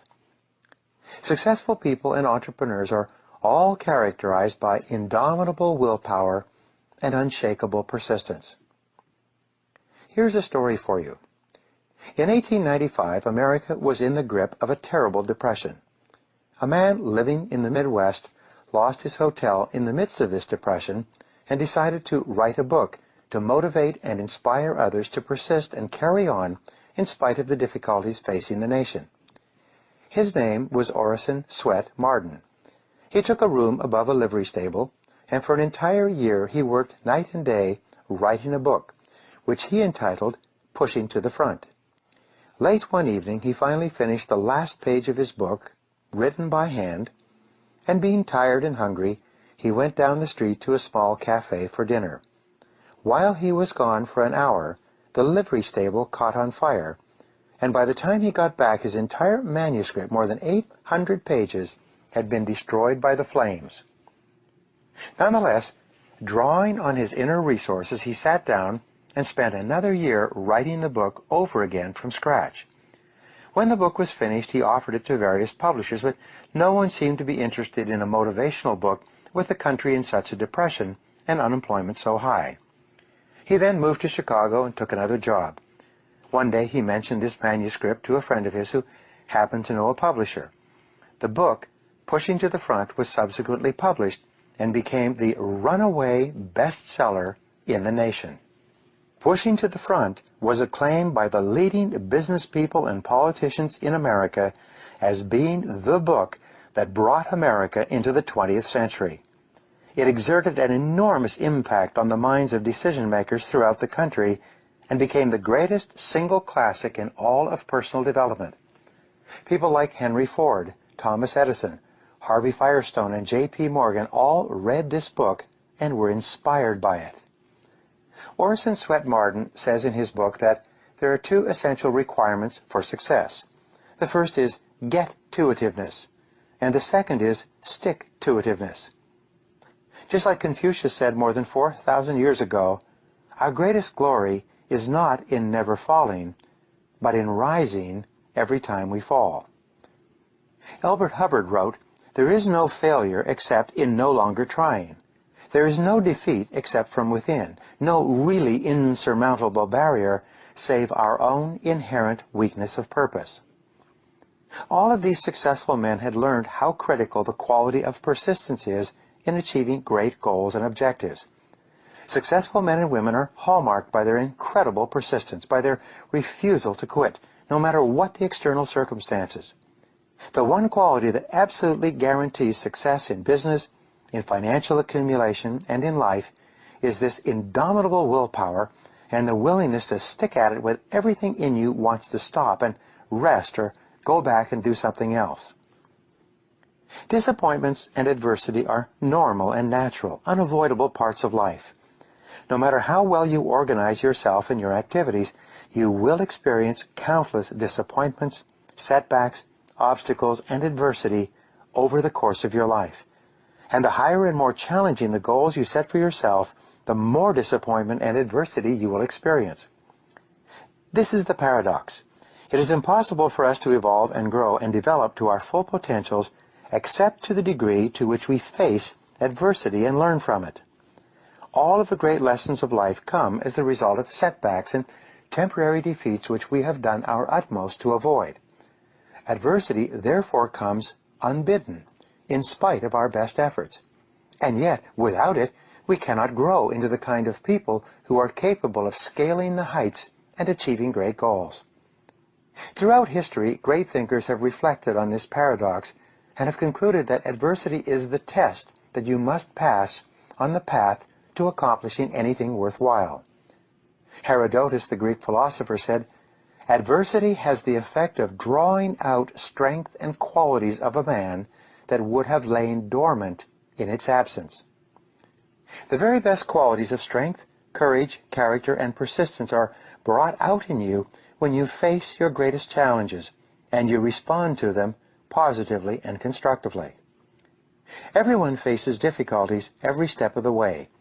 The difference between the high achiever and the low achiever is simply that the high achiever utilizes adversity and struggles for growth, while the low achiever allows difficulties and adversity to overwhelm him or her and leaves him or her discouraged and dejected. The work by Abraham Zalesvik at Harvard proved that the way you respond to disappointment is usually an accurate predictor of how likely you are to achieve great success.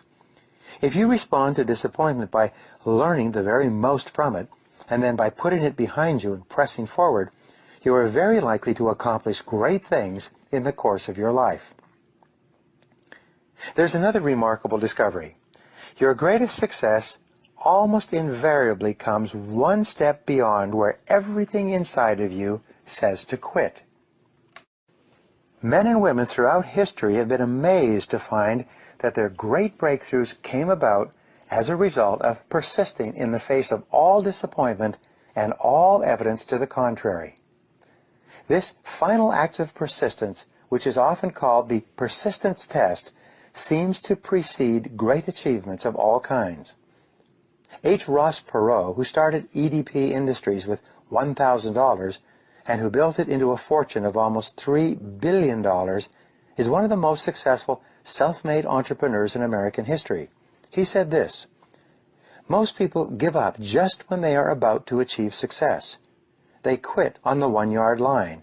They give up at the last minute of the game, 1 foot away from the winning touchdown." You find this principle of persistence of keeping on in the life and work of countless great men and women. Florence Scovel Shinn wrote that every great work, every big accomplishment has been brought into manifestation through holding to the vision, and often, just before the big achievement comes, apparent failure and discouragement. What you do not see, what most people never suspect of existing, is the silent but irresistible power which comes to your rescue when you fight on in the face of discouragement.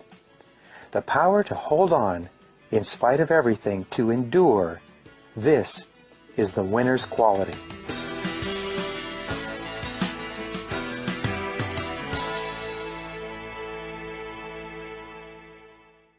Conclusion. Take action today. You have now learned perhaps the most comprehensive strategy for setting and achieving goals that has ever been put together in one book. By practicing these rules and principles, you can accomplish more in the coming months and years than most people accomplish in a lifetime. The most important quality you can develop for lifelong success is the habit of taking action on your plans, goals, ideas, and insights. The more often you try, the sooner you will triumph. There's a direct relationship between the number of things you attempt and your accomplishments in life. Your regular review and practice of these principles will enable you to live an extraordinary life. Nothing can stop you now. Good luck, and thank you for listening. Production copyright 2004. All rights reserved.